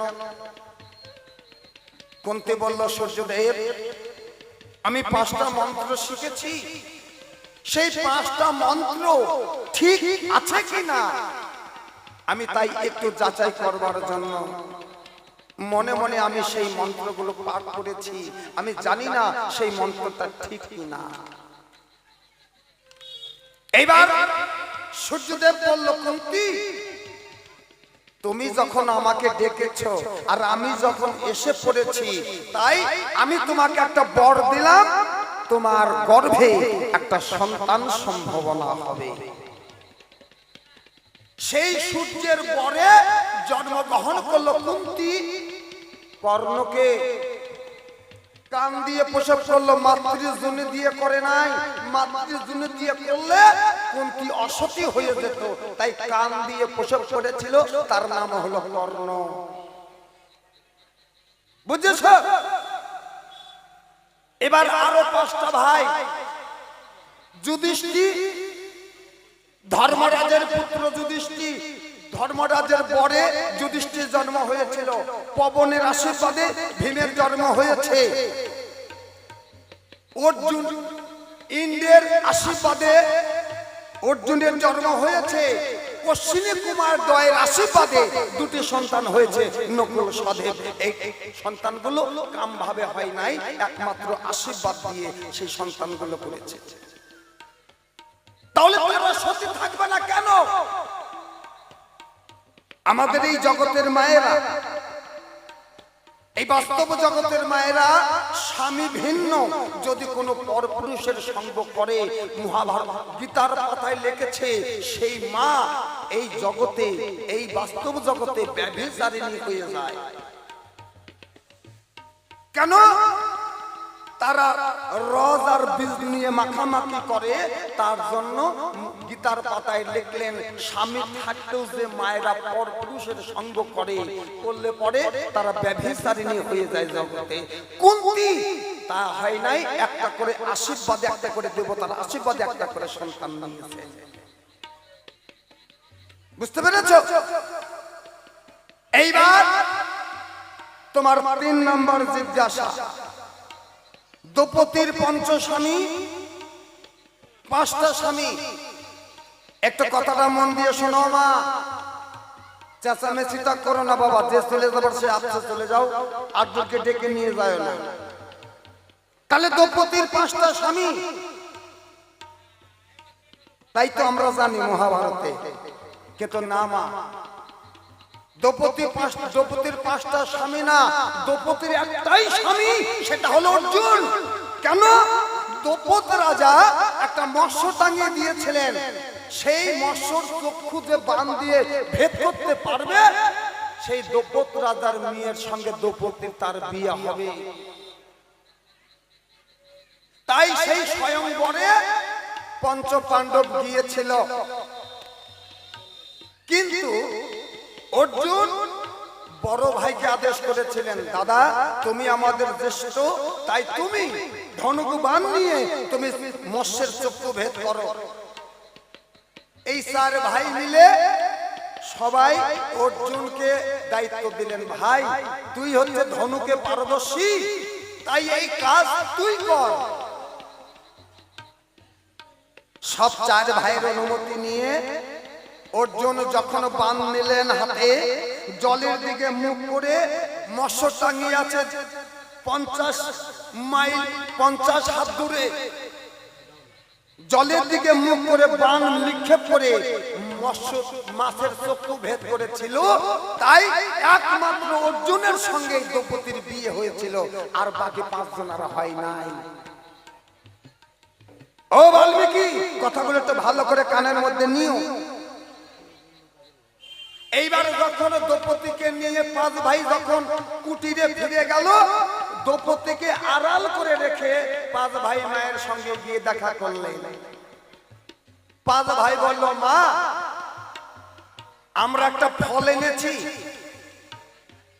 মা বুঝতে পারে নাই যে 5 ভাই একটা রমণীকে নিয়ে আমার কাছে এসেছে, এটা কখনোই মা বুঝতে পারে নাই। 5 ভাই যখন বলল মা আমরা 5 ভাই মিলে একটা ফল এনেছি, মা তাদেরকে আশীর্বাদ দিল, বাবা যে ফল এনেছিস তোরা 5 ভাই ভাগ করে খেয়ে নে। এই যে গুরু বাক্য, পিতা মাতার যে আশীর্বাদ ছেলেকে দেয়, তাই গুরুর আদেশ বা গুরু বাক্য 5 ভাই ফেলে দিতে পারেন নাই, তাই সেই 5 ভাই এক দ্রৌপদীকেই ভোগ করলেন। কিন্তু যখন 5 জন স্বামীর সংসার করলেন, একদিন দ্রৌপদী ভগবান শ্রীকৃষ্ণকে ডাকলেন, সখা তুমি এসে আমার একটা সমাধান করে দিয়ে যাও। কৃষ্ণ এসে বলল, দ্রৌপদী আমাকে কেন ডেকেছো? বলছে, প্রভু আমি একটা নারী, তাহলে 5টা স্বামীর সংসার করব আমি, কিন্তু 5টা স্বামীর সংসার করতে গেলে এই জগতে যে আমি অসতী হয়ে যাব। ভগবান শ্রীকৃষ্ণ বলল, না তুমি কখনোই অসতী হবে না, তবে তুমি যদি আমার বিধান মেনে চলতে পারো। কি বিধান? বলে, শোনো, তুমি 1 মাস করে একটা করে ভাইয়ের সংসার করবে। দ্রৌপদী তুমি যদি আগে যদি ধর্মরাজ যুধিষ্ঠির ঘরে যাও, তাহলে স্বামী হবে তোমার ধর্মরাজ যুধিষ্ঠির, আর তোমার বাকি যে 4টি স্বামী এরা হবে তোমার দেওর বা ছোট ভাইয়ের মতন, ভাইয়ের চোখে দেখতে হবে। দ্রৌপদী বলল, তথাস্তু কৃষ্ণ। এইবার 1 মাস ধর্মরাজ যুধিষ্ঠির কাছে তোমার সংসার করা হয়ে গেল। যখন তুমি ভীমের কাছে যাবে, তখন ভাসুর হবে তোমার ধর্মরাজ যুধিষ্ঠির, আর 3 জন হবে তোমার দেওর বা ছোট ভাই। এইভাবে তুমি সংসার করে আসো, আমি তোমাকে আশীর্বাদ দিলাম জন্ম জন্মান্তরের জন্য তুমি সতী সতী সতী মহাসতী হয়ে থাকবে। বোঝা গেল মা? তাহলে ওনার যা জিজ্ঞাসা ছিল আমি সংক্ষেপে ছাড়লাম, এবার একটু ওনার কাছে আবার যাই। সারাসারি কিছু নাই, তুমি যতগুলা আমাকে গুতা মারবে আমিও ততগুলা গুতা তোমাকে মারবো, কেমন? তাই শুনুন, সুরে ছন্দে যাই।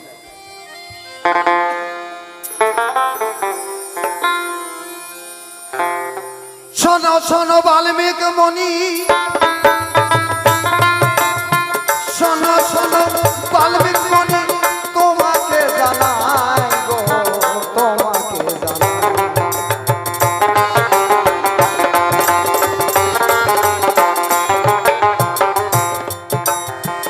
তুমি লিখলে রামায়ণ, বাল্মীকি কথা মিথ্যা নয়। আমার মনের মধ্যে একটা কিন্তু প্রশ্ন এসে যায়,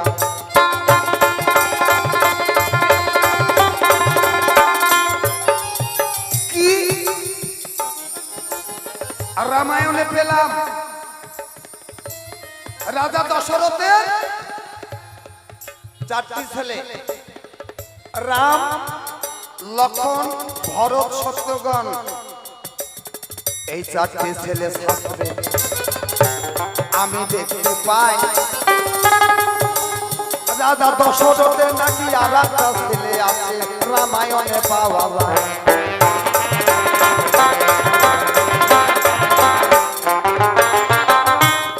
তাহলে রাজা দশরথের আর একটা ছেলে, অর্থাৎ রামের জ্যেষ্ঠ, রামের বড় ভাই, সীতার ভাসুর। এইখানে রামায়ণ তুমি লিখেছ, আমি দেখতে পাই ওই রাজা দশরথের জ্যেষ্ঠ পুত্রকে বা তোমার একটু বলা চাই।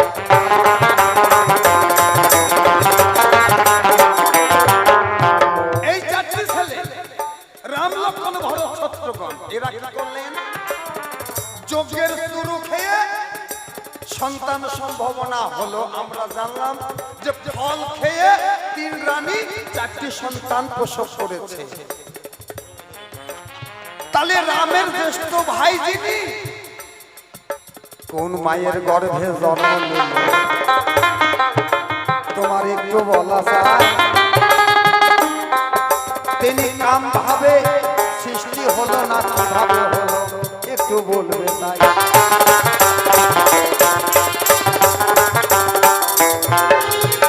এক নাম্বার গেল। 2 নাম্বার কি? যখন রাম এবং রাবণ যখন পঞ্চবটী বলে গেলেন 14 বছরের জন্য বনবাসে,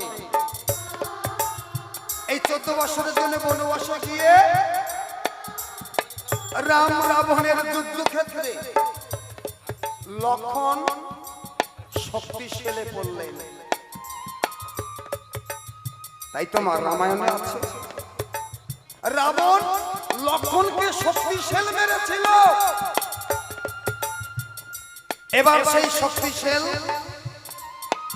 লাগার সঙ্গে সঙ্গে লক্ষণ অচৈতন্য হয়ে পড়ে গেল। কিন্তু রামের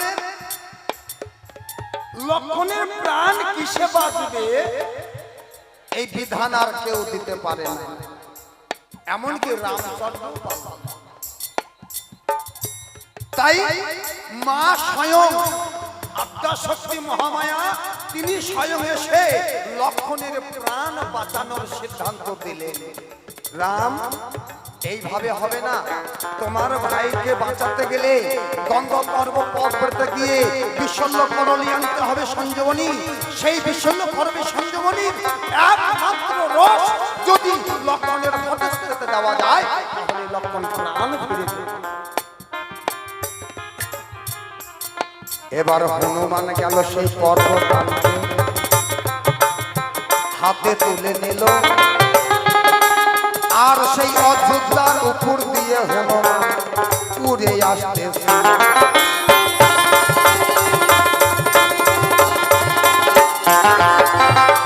সেই সময় ভরত যখন উপর দিকে দেখতে পায় ওই অযোধ্যার উপর দিয়ে হনুমান একটা পাহাড় নিয়ে ভেসে ভেসে যায়।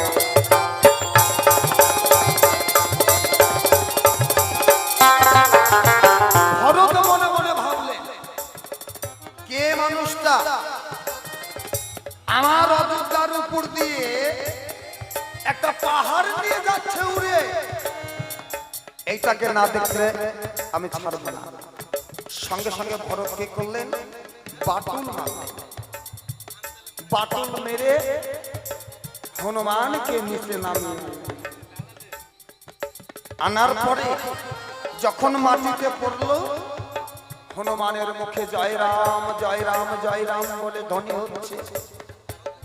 ভরত মনে মনে ভাবলো, কি আজ একটা বনের পশু তার মুখে রাম নাম, এ তো আমার দেশ তো দাদার ভক্ত। বলছে, হনুমান কেন তুমি এত বড় পর্বত নিয়ে আমার অযোধ্যার উপর দিয়ে তুমি চলে যাচ্ছ?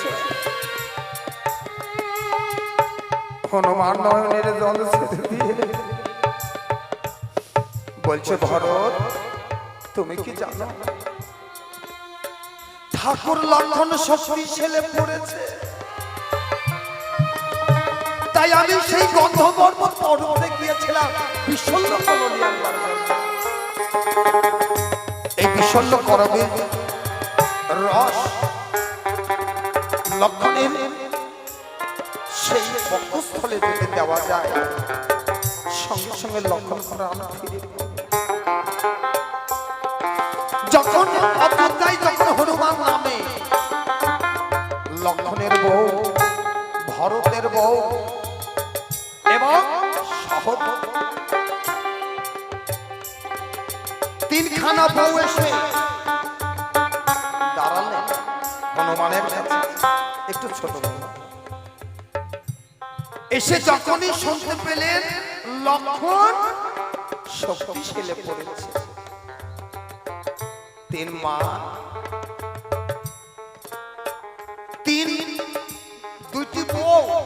অর্থাৎ ভরতের বউ আর শত্রুঘ্নের বউ লক্ষণের মৃত্যুর কথা শুনে তারা নয়ন জলে ভাসছে,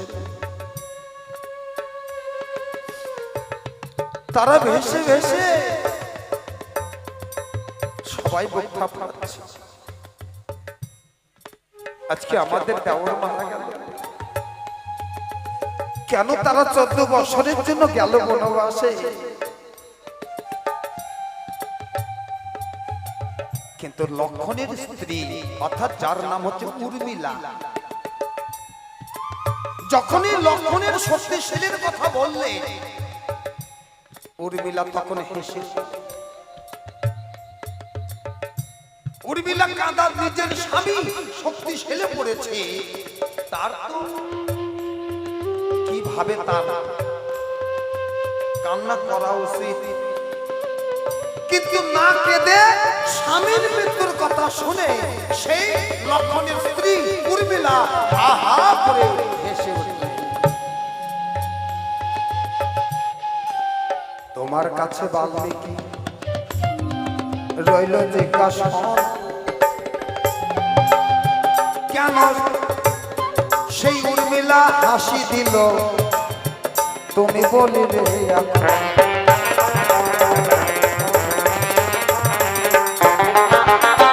এই জগৎ থেকে কোন মায়ের সঙ্গে থেকে যদি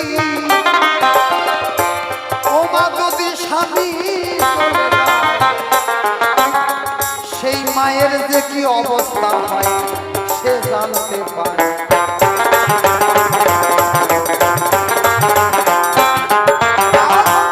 তুমি শোকে অনুতপ্ত না হয়ে তুমি হাসি দিলে কেন?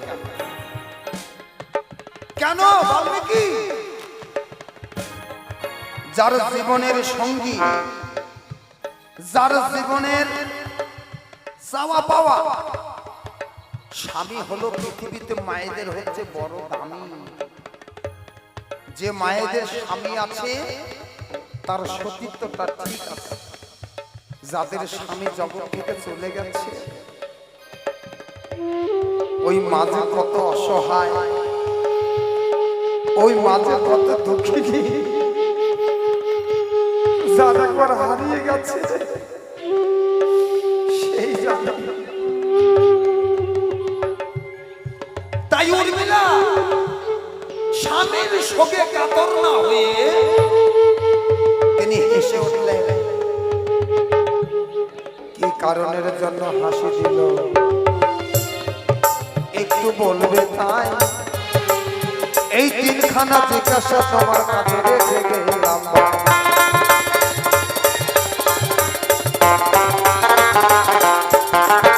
তারপরে যদি আমার সময় যদি পাই ওই দুইজন মুখোমুখি দাঁড়াইব কথা।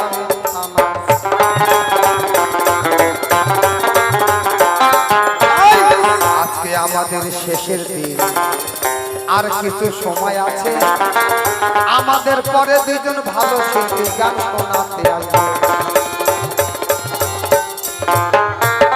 আছে দেখো মুক্তা দাসী, আছে আমার সাধন ভাই, সবার মন আনন্দে ভরিয়ে দিবে ওরা দুইজন। তাই এখন কর্মতন আমি ছেড়ে দেব, তাই এবার আমি দেখি বাল্মীকি মহাশয়কে আসরে পাঠাই। তবে আর কি বলবো, এইখানে পেশারি একেবারে সাধুবাদনে প্রেমানন্দে বলো হরি হরি হরি বল, হরি বল। অনেক কথাই বলে গেছে, ভুলি নাই, সব মনে আছে। আমার ব্যাসদেব মহামণিবর তোমার লিখনিতে পাই, কৃষ্ণ লীলাতে তোমার ভগবান স্বয়ং কৃষ্ণ, যিনি মর্যাদা পুরুষোত্তম, লীলা পুরুষোত্তম কৃষ্ণ ভগবান বলেছেন, মানি যে করে আমার আশ তার করি সর্বনাশ, তথাপিও যদি না ছাড়ে পাঁচ তবেই করি দাসের অনুদাস। যার নিজের জন্মলগ্ন ঠিক নাই, আবার এসে সবার মাঝে ডেকে ডেকে কয় মাতৃ রাজে পিতৃ বীজে যদি জন্ম হয়, সে একটা সন্তান বলে ব্যাখ্যা পায় ধরায়।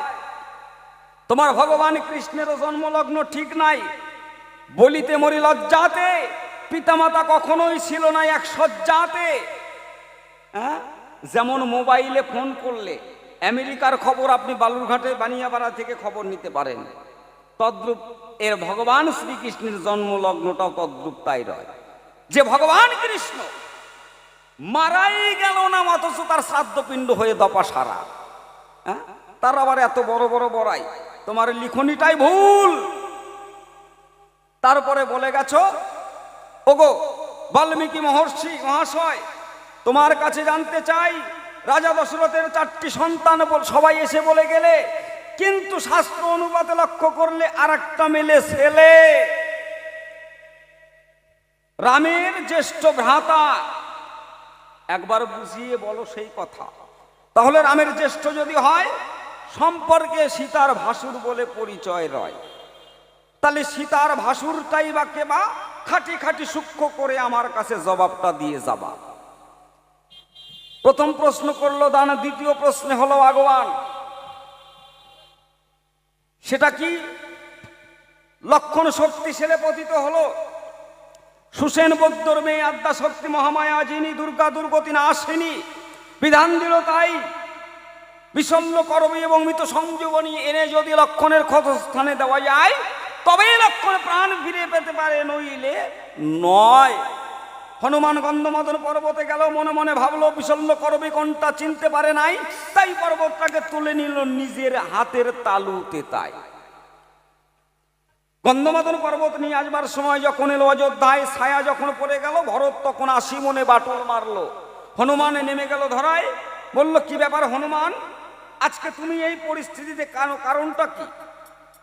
বলল, গো ঠাকুর ভরত, আজকে বনমাঝে গিয়ে পিতৃসত্য পালন করবার জন্য প্রভু আমার রঘুনাথ বনবাসী, তোমার কাছে সত্য কথাটাই প্রকাশী। আজকে বড় দুর্দিন, ঠাকুর লক্ষণ আমার শক্তিশালী পতিত হয়েছে, তার বিশল্য করবে আনবার জন্য গিয়েছিলাম গন্ধমাদন পর্বতে।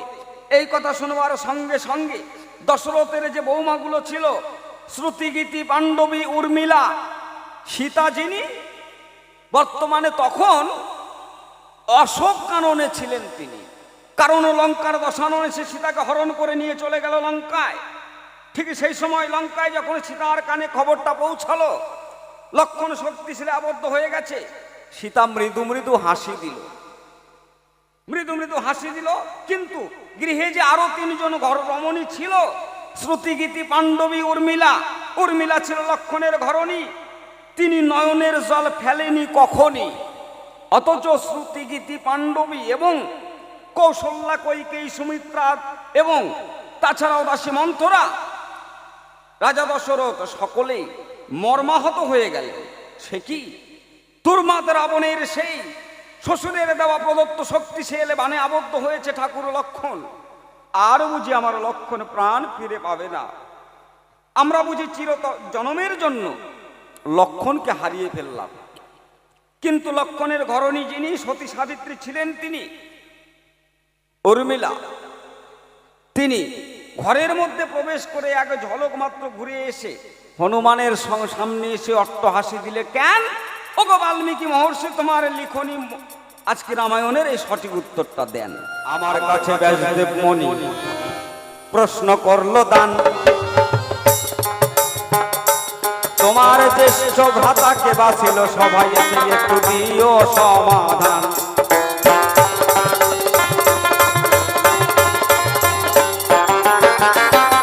ওই যে যোগ্য ফলে তরু যখন মুনিবর আবার কৈকেয়ীর হাতে দিল,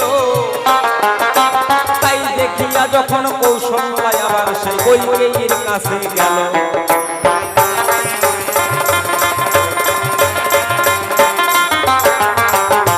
কৈকেয়ী গিয়ে তখন কৌশল্যার কাছে বিনয় করে কয়, পুত্র যদি চরু গুণে সন্তান হয়, ওগো দিদি আমি চরু ভিক্ষা চাই।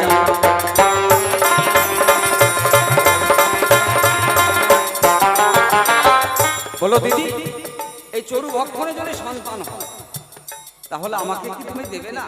আমারও তো অধিকার আছে, তাই বলি তোমার কাছে আমি তোমার কাছে চরুটা চাই।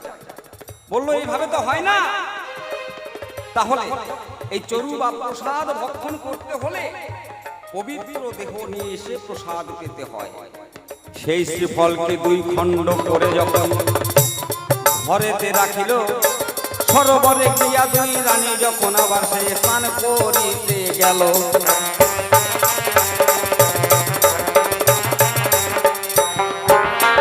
যখন স্নান করতে গেল সেই সময় একটা ঘটনা হনুমান চল্লিশা গ্রন্থে একটা দৃষ্টান্ত দিল। কি? নিকষা একটা কাক রূপ ধারণ করে, মায়া বলে বলিয়ানা রাক্ষসী, বিশ্বশ্রবামণির ঘরণী, রাবণের জননী, কাক রূপ ধারণ করে এসে একটা ঠোক দিয়ে সর্বপ্রথম সরুর অংশটা নিয়ে চলে যায়। কেন নিকষা কাক রূপ ধরে এসে সরুটা নিল এটাও তো জানার বিষয়। কারণ আমার যদি অধিকার না থাকে আমি প্রসাদ নিতে পারি না। বন মাঝে রাজা দশরথ যখন, এটা কিন্তু অনেকদিন আগের ঘটনা, ওগো ব্যাসদেব মহামণি, পুত্র শোকে শোকাতুর যখন সকলে আটপুরে রাজা কয়, রাজা দশরথের কারণে অনাবৃষ্টি শস্য হয় না ধরায়। বন মাঝে যখন রাজা দশরথ ওই না মৃগ শিকারেতে যায়, এমন সময় নিকষা পঞ্চবটি মনে আসে তাই।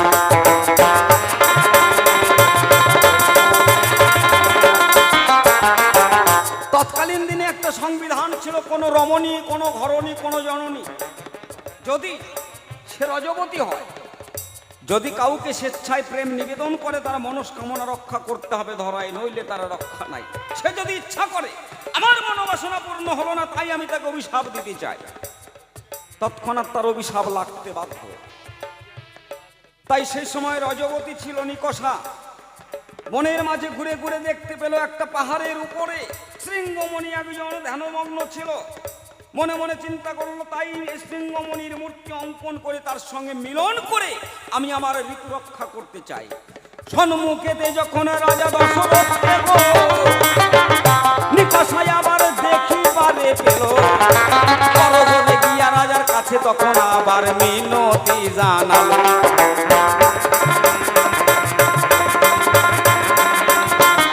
হে রাজা দশরথ, আজকে আমি রজবতী রমণী তোমার কাছে মিনতি করি, আমি তুমি আমার কথা লবে আমার ঋতু রক্ষা করবে। রাজা দশরথ মনে মনে ভাবলো, আমি একজন সূর্য বংশের বংশধর হয়ে রাক্ষসীর মায়া আমি যদি তার সঙ্গে মিলনে যাই আমি অপরাধে পতিত হয়ে যাব। যখন সংকোচ করলেন, নিকষা বললেন, স্বেচ্ছায় আমায় প্রেম নিবেদন না করলে আমি তোমায় অভিশাপ দিয়ে ভস্ম করে দিতে পারি। নিকষার ভয়ের তখন রাজা গো দশরথ আবার সেখানে একটা লীলা করেছিল, সেই কারণে নিকষা কিন্তু দেখো আবার স্ত্রীর মর্যাদা পেল।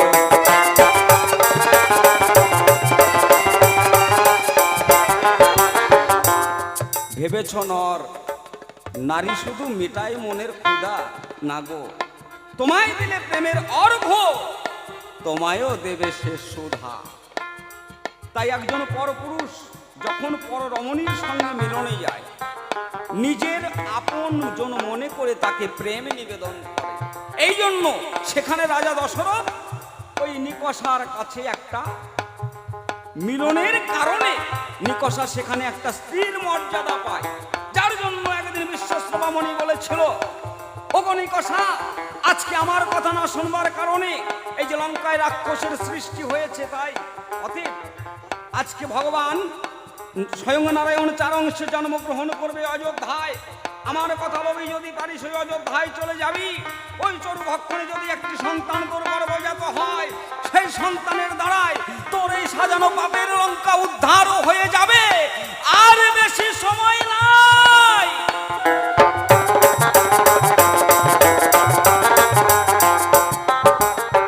সেই বিশ্বশ্রবার কথা মতো নিকষা সরু খেলো, তাই সেই সরু ভক্ষণে একটি সন্তান যার বিভীষণ নামটি পায়।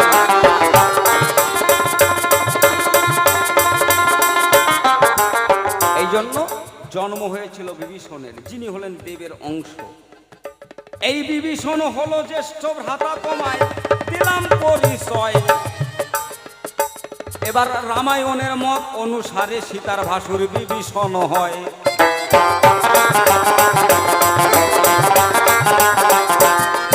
তাহলে বোঝা গেল মণিবর, তুমি যা জিজ্ঞাসা করেছিলে আমার গোচর, আমি কিঞ্চিত হলেও বঞ্চিত করি নাই। এবার সরাসরি একটু মিলন পালার দিকে যাই।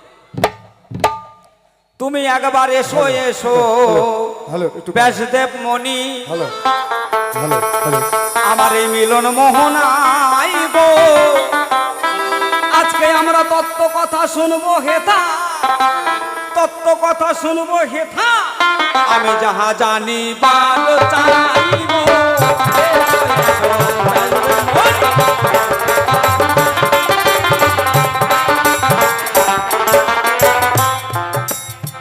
তুমি এমন লীলা প্রকাশ করিলে ধরায়, দেখো বেঁচে থাকতে তার শ্রাদ্ধ হয়। এটা কেমন তুমি দিয়েছ পরিচয়, কেমন তুমি দিলে পরিচয়, আমি ভাবি মনে তাই।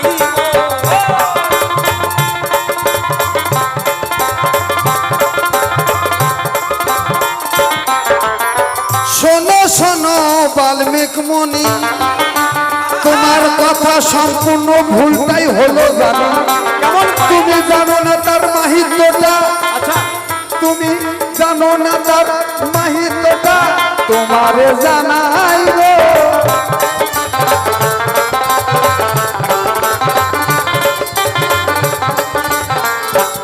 তাহলে মহাভারতের মধ্যে লিখেছি হ্যাঁ, কৃষ্ণ জীবিত থাকতেই তার শ্রাদ্ধ হয়েছে।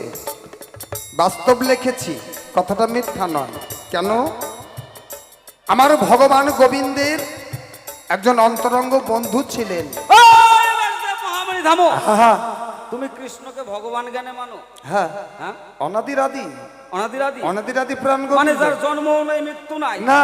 একদিনে নারদ মুনি ঘুরতে গেল, সে কথাটি বলাই ভালো, কি ঘটনা সে তাই ঘটিয়া গেল, তোমার জানা নাই গো।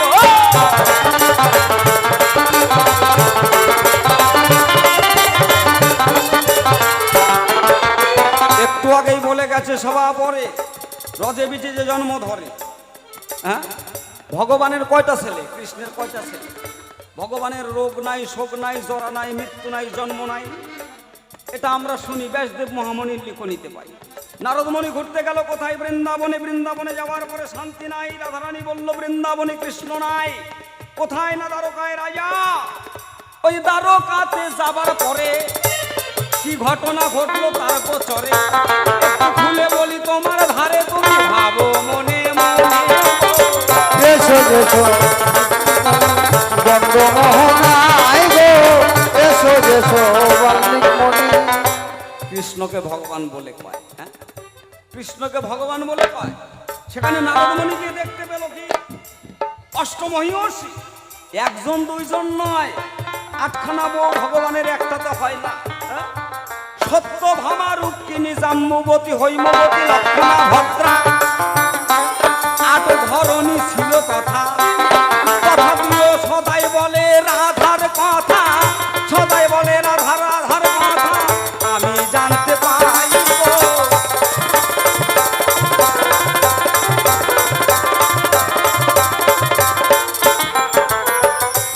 আটজন বিয়ে করা বউ থাকা সত্ত্বেও ভগবান ঘুমো ঘরে যখন সত্যভামার কক্ষে যায়, তখন নয়ন মুদ্রিত করে রাধা রাধা কয়। এর মধ্যে নারদমণিকে দেখেই সকলে আলোচনা করলো, এরই বাপরে, এই নারদের নামে একবার মুখে নিলে সংসারে অশান্তি বেঁধে যায়। আর নারদমণি স্বয়ং যখন এসেছে, আমাদের কপাল ভেঙে গেছে, মনে হয় আমাদের আর সুখ শান্তি নাই। এখন একটা ছেলে এসে কৃষ্ণের চুল ধরে টানে, হ্যাঁ, বাবা আমাকে কোলে নাও।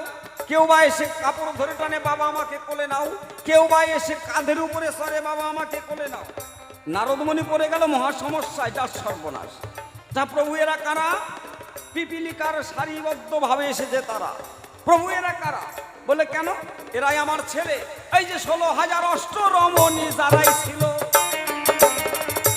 তাদের গর্ভে 80টা করে ছেলে হলো, একটা করে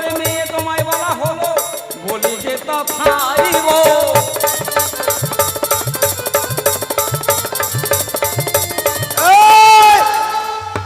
মানে এক একটার গর্বে 80টা করে ছেলে, একটা করে মেয়ে। শোনো, শোনো, এই করে তোমার ভগবানের 56 কোটি হতেই পারে, এইটা হতেই পারে। ভগবান না হবে, ভগবান 56 কোটি যদুবংশ তৈরি করেছে, ঠিক সেটা কাম ভাবে করে নাই। প্রেম ভাব। এই, হ্যাঁ তুই শাস্ত্র খুলে দেখ, হ্যাঁ কোন মহাভারতের পাতায় আছে যে কৃষ্ণ নারী পুরুষ মিলনে একটা যদুবংশের সন্তান সৃষ্টি না করেছে? না, ভগবান কোনো কাম ভাবে করে নাই। এই না। জন্য যখন দেবরাজ ইন্দ্রের সবাই সর্বলোকে যখন অর্জুন গেল, যাবার পরে উর্বশীকে দেখতে পেয়ে মনে হলো তাই। সেই বাল্যকালে শুনেছি পিতামহ বিশ্বদেবের মুখে উর্বশীর কথা, এখনো উর্বশীর আরে হ্যাঁ? শাস্ত্র খুলে দেখ, আসল কৃষ্ণের নাই গোচারণ খেলা, আসল রাধারানীর নাই বিরহ জ্বালা। তারা গোলকের কৃষ্ণ গোলকেই আছে, আছে বসে তারা ওই কৃষ্ণের অংশ কলা এসে করছে নীলা। ওই কৃষ্ণের অংশ কলা এই কৃষ্ণ এসে জগতের নীলা করছে। আসল কৃষ্ণ কখনো নীলা করতে আসে নাই, আমরা সৃষ্টি জানি করতে আসে নাই। মানিক কলা, হ্যাঁ। কাঁচা কলা, মদনা কলা, হ্যাঁ। সবরি কলা, মেলা কলা, কিন্তু এ কলার নাম তো শুনি নাই। আবার ষোলো কলা। ও আচ্ছা আচ্ছা আচ্ছা আচ্ছা। বুঝতে হ্যাঁ, পারলে? তাহলে তোমার এই যে ভগবান মানে বেঁচে থাকতে তার শ্রাদ্ধ পিণ্ড করা শ্রাদ্ধ শেষ। পিণ্ড কলা হলো একটা কারণে। অতএব তুমি এগুলো ছেড়ে দাও। শোন শোন, হ্যাঁ, হ্যাঁ। বলি একটু। আচ্ছা আচ্ছা। জাম্মুমান একটা মণি চুরি করে পাতালে নিয়ে গেল। সামন্তক মণি। হ্যাঁ, আচ্ছা আচ্ছা। এইবার সবাই যার মণি চুরি হলো সেই বাড়িতে কৃষ্ণ আসা যাওয়া করতেন। হঠাৎ করে সেই রাজা মনে মনে ভাবলেন, কৃষ্ণ আসা যাওয়া করে, আমার বাড়ির মণিটা কৃষ্ণ চুরি করে নিয়ে গেছে। এবারে কৃষ্ণকে চোর সাব্যস্ত করে যখন বললেন, জয় রাধে বাবা, জয় রাধে, বাহ বৌনিটা হয়েছে বাবা, কাল থেকে বৌনি হয়নি, আজকে বৌনিটা হলো, কি মনে হলো ঠাকুরের কে জানে। ওই যে নাপিতের লোম, মানে আমার লোমটা তুমি পকেটে রেখেছো, ওই জন্য 10 টাকার নোট একটা পেয়েছো, নইলে এখন সেই মণি জাম্মুমান চুরি করে নিয়ে গেল পাতালে, কৃষ্ণ চলে গেল পাতালে। 8 জন রমণীকে বললেন, আমি ফিরে না আসা পর্যন্ত জানো, যদি আমি মণি পাই তাহলে ফিরে আসবো, আর যদি মণি না পাই তাহলে জানো আমি পৃথিবীতে আর বেঁচে নাই। এইবারে যখন 12 বৎসর হয়ে গেল কৃষ্ণ আসে না, হঠাৎ করে যে সুড়ঙ্গ দিয়ে কৃষ্ণ পাতালে গেল, হঠাৎ করে সেই রমণী, 8 জন রমণী প্রত্যেক দিন সেই সুড়ঙ্গর কাছে গিয়ে কৃষ্ণের জন্য আরাধনা করেন। হঠাৎ করে একদিনে দেখে সেই সুড়ঙ্গ দিয়ে বক বক করে রক্তর রুদি ধারা বইছেন।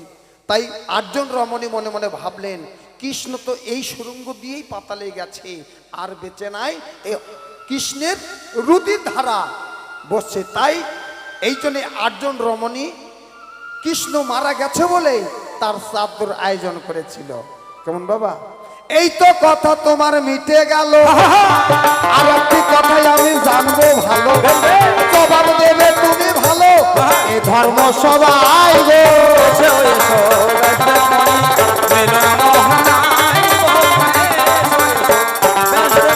আচ্ছা বাবা, আমরা যদি এই জগতে মা বাবাকে ছেড়ে যদি বম্বে চাকরিতে যাই, আচ্ছা গেলাম, গেলে পরে মা বাবার জন্য চিন্তা হয়, বৃদ্ধ বাবা মা রেখে এসেছে, না জানি কি করছে, তাড়াতাড়ি করে এসে আগে বাবা মায়ের চরণে প্রণাম করে, বাবা তুমি ভালো আছো, মা ভালো আছো। কিন্তু তোমার রামচন্দ্র কি কর্ম করলো, সেই কথাটাই আমি একটু বলে যাব। 14 বছর বনবাস খেতে এসে রামচন্দ্র 14 বছর বনবাস খেতে এসে নিজের গর্ভধারিণী মা কৌশল্যকে প্রণাম না করে একটা বিমাতা অর্থাৎ কৈকেয়ীকে একবার না 5 বার প্রণাম করলো রামচন্দ্র। কি কারণে 5 বার করলো প্রণাম, এবার তুমি বলবে ওগো সোনা, শুনবো আমি সবে মিলে এ ধর্ম সবাই গো।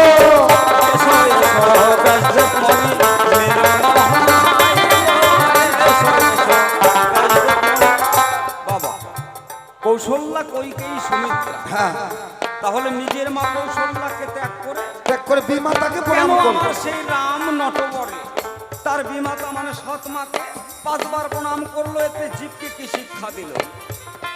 বড় দুঃখের কথা। দুঃখের কথা। সৎ মাকে কেন 5 বার প্রণাম করলেন? প্রথম প্রণাম পুত্র করতে পারে তার আপন স্বজনকে কাছে পেয়ে বেহাই, কোন থেকে ফিরে এসে তখন প্রথম প্রণাম জানাই গো। এসো এসো বাল্মিক মণি রঙ্গ মোহনায় গো, এসো এসো বাল্মিক মণি। প্রথম একবার প্রণাম করলেন তার বিমাতা কইকেয়ীকে, মা তুমি আমার প্রণাম নিও। দ্বিতীয় প্রণাম এই জন্য করেছিল, ও মা আজ তুমি যদি আমায় বনবাসে না পাঠাতে, ভক্ত যে কি জিনিস, ভগবানটা যে কি জিনিস আমি নিজেই বুঝতে পারতাম না। আজকে বনমাঝে কত ভক্তগণ আমায় ফল চয়ন করে এনে, বন থেকে ফল পেরে এনে আমায় দেবতার জ্ঞানে শ্রদ্ধা করে সেবা দিত। ওমা তোর কারণে আজকে আমি ভক্ত সঙ্গ করতে পেরেছি। হরিবল হরিবল। এই কারণে দ্বিতীয় প্রণাম আমার জননীর দেখাই, দ্বিতীয় প্রণামের পরিচয় দিয়ে যায়। এবার তৃতীয় প্রণাম কি জন্য হয়? হরিবল হরিবল হরিবল।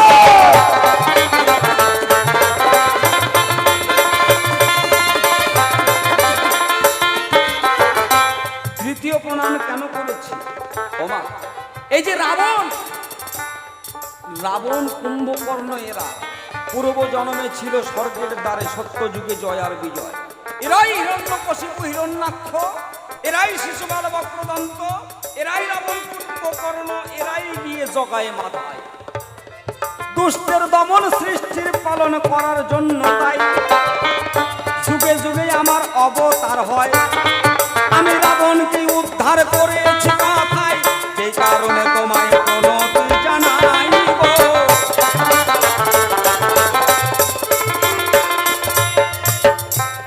এই জন্য আমি রাবণকে উদ্ধার করেছি, রাবণের সঙ্গে কথা ছিল, প্রতিশ্রুতি দেওয়া ছিল। এবার মা বলো, তোমার জন্য আমি বনবাসী হয়েছিলাম। বলো মা, আমার কি 14 বছর পূর্ণ হয়েছে? কারণ কইকেই যদি বলে রাম তোর 14 বছর এখনো পূর্ণ হয় নাই, তাহলে রামের 14 বছর বনবাস হলো না। যখন বললেন বলো মা আমার কি 14 বছর বনবাস পূর্ণ হয়েছে, তৎক্ষণাৎ তখন কইকেয়ী 2 নয়নের জল ছেড়ে দিয়ে বললেন, রাম রে, যেদিন তুই ইন্দ্রজিৎকে বধ করেছিস সেদিন তোর 14 বছর পূর্ণ হয়ে গেছে। আজকে এসেছিস অযোধ্যায়, 14 বছর 14 দিন গত হয়ে গেছে। সঙ্গে সঙ্গে চতুর্থবারের প্রণামে জানালেন। পঞ্চম প্রণাম এই জন্য মাগো, তাহলে আমার যখন 14 বছর পূর্ণ হয়েছে, তোমার শ্রীপাদ পদ্মে প্রণামে জানাই। ওগো জননী, তুমি আজকে ভরতের মতো ভাইকে তুমি জন্ম দিয়েছো, তোমার এই জঠরে কেন আমায় রাখলে না? এই তোমার জঠরে একটি প্রণাম, এই জন্য পঞ্চ প্রণাম জননীকে জানাই। সঠিক প্রমাণ তোমায় দিয়ে যাই।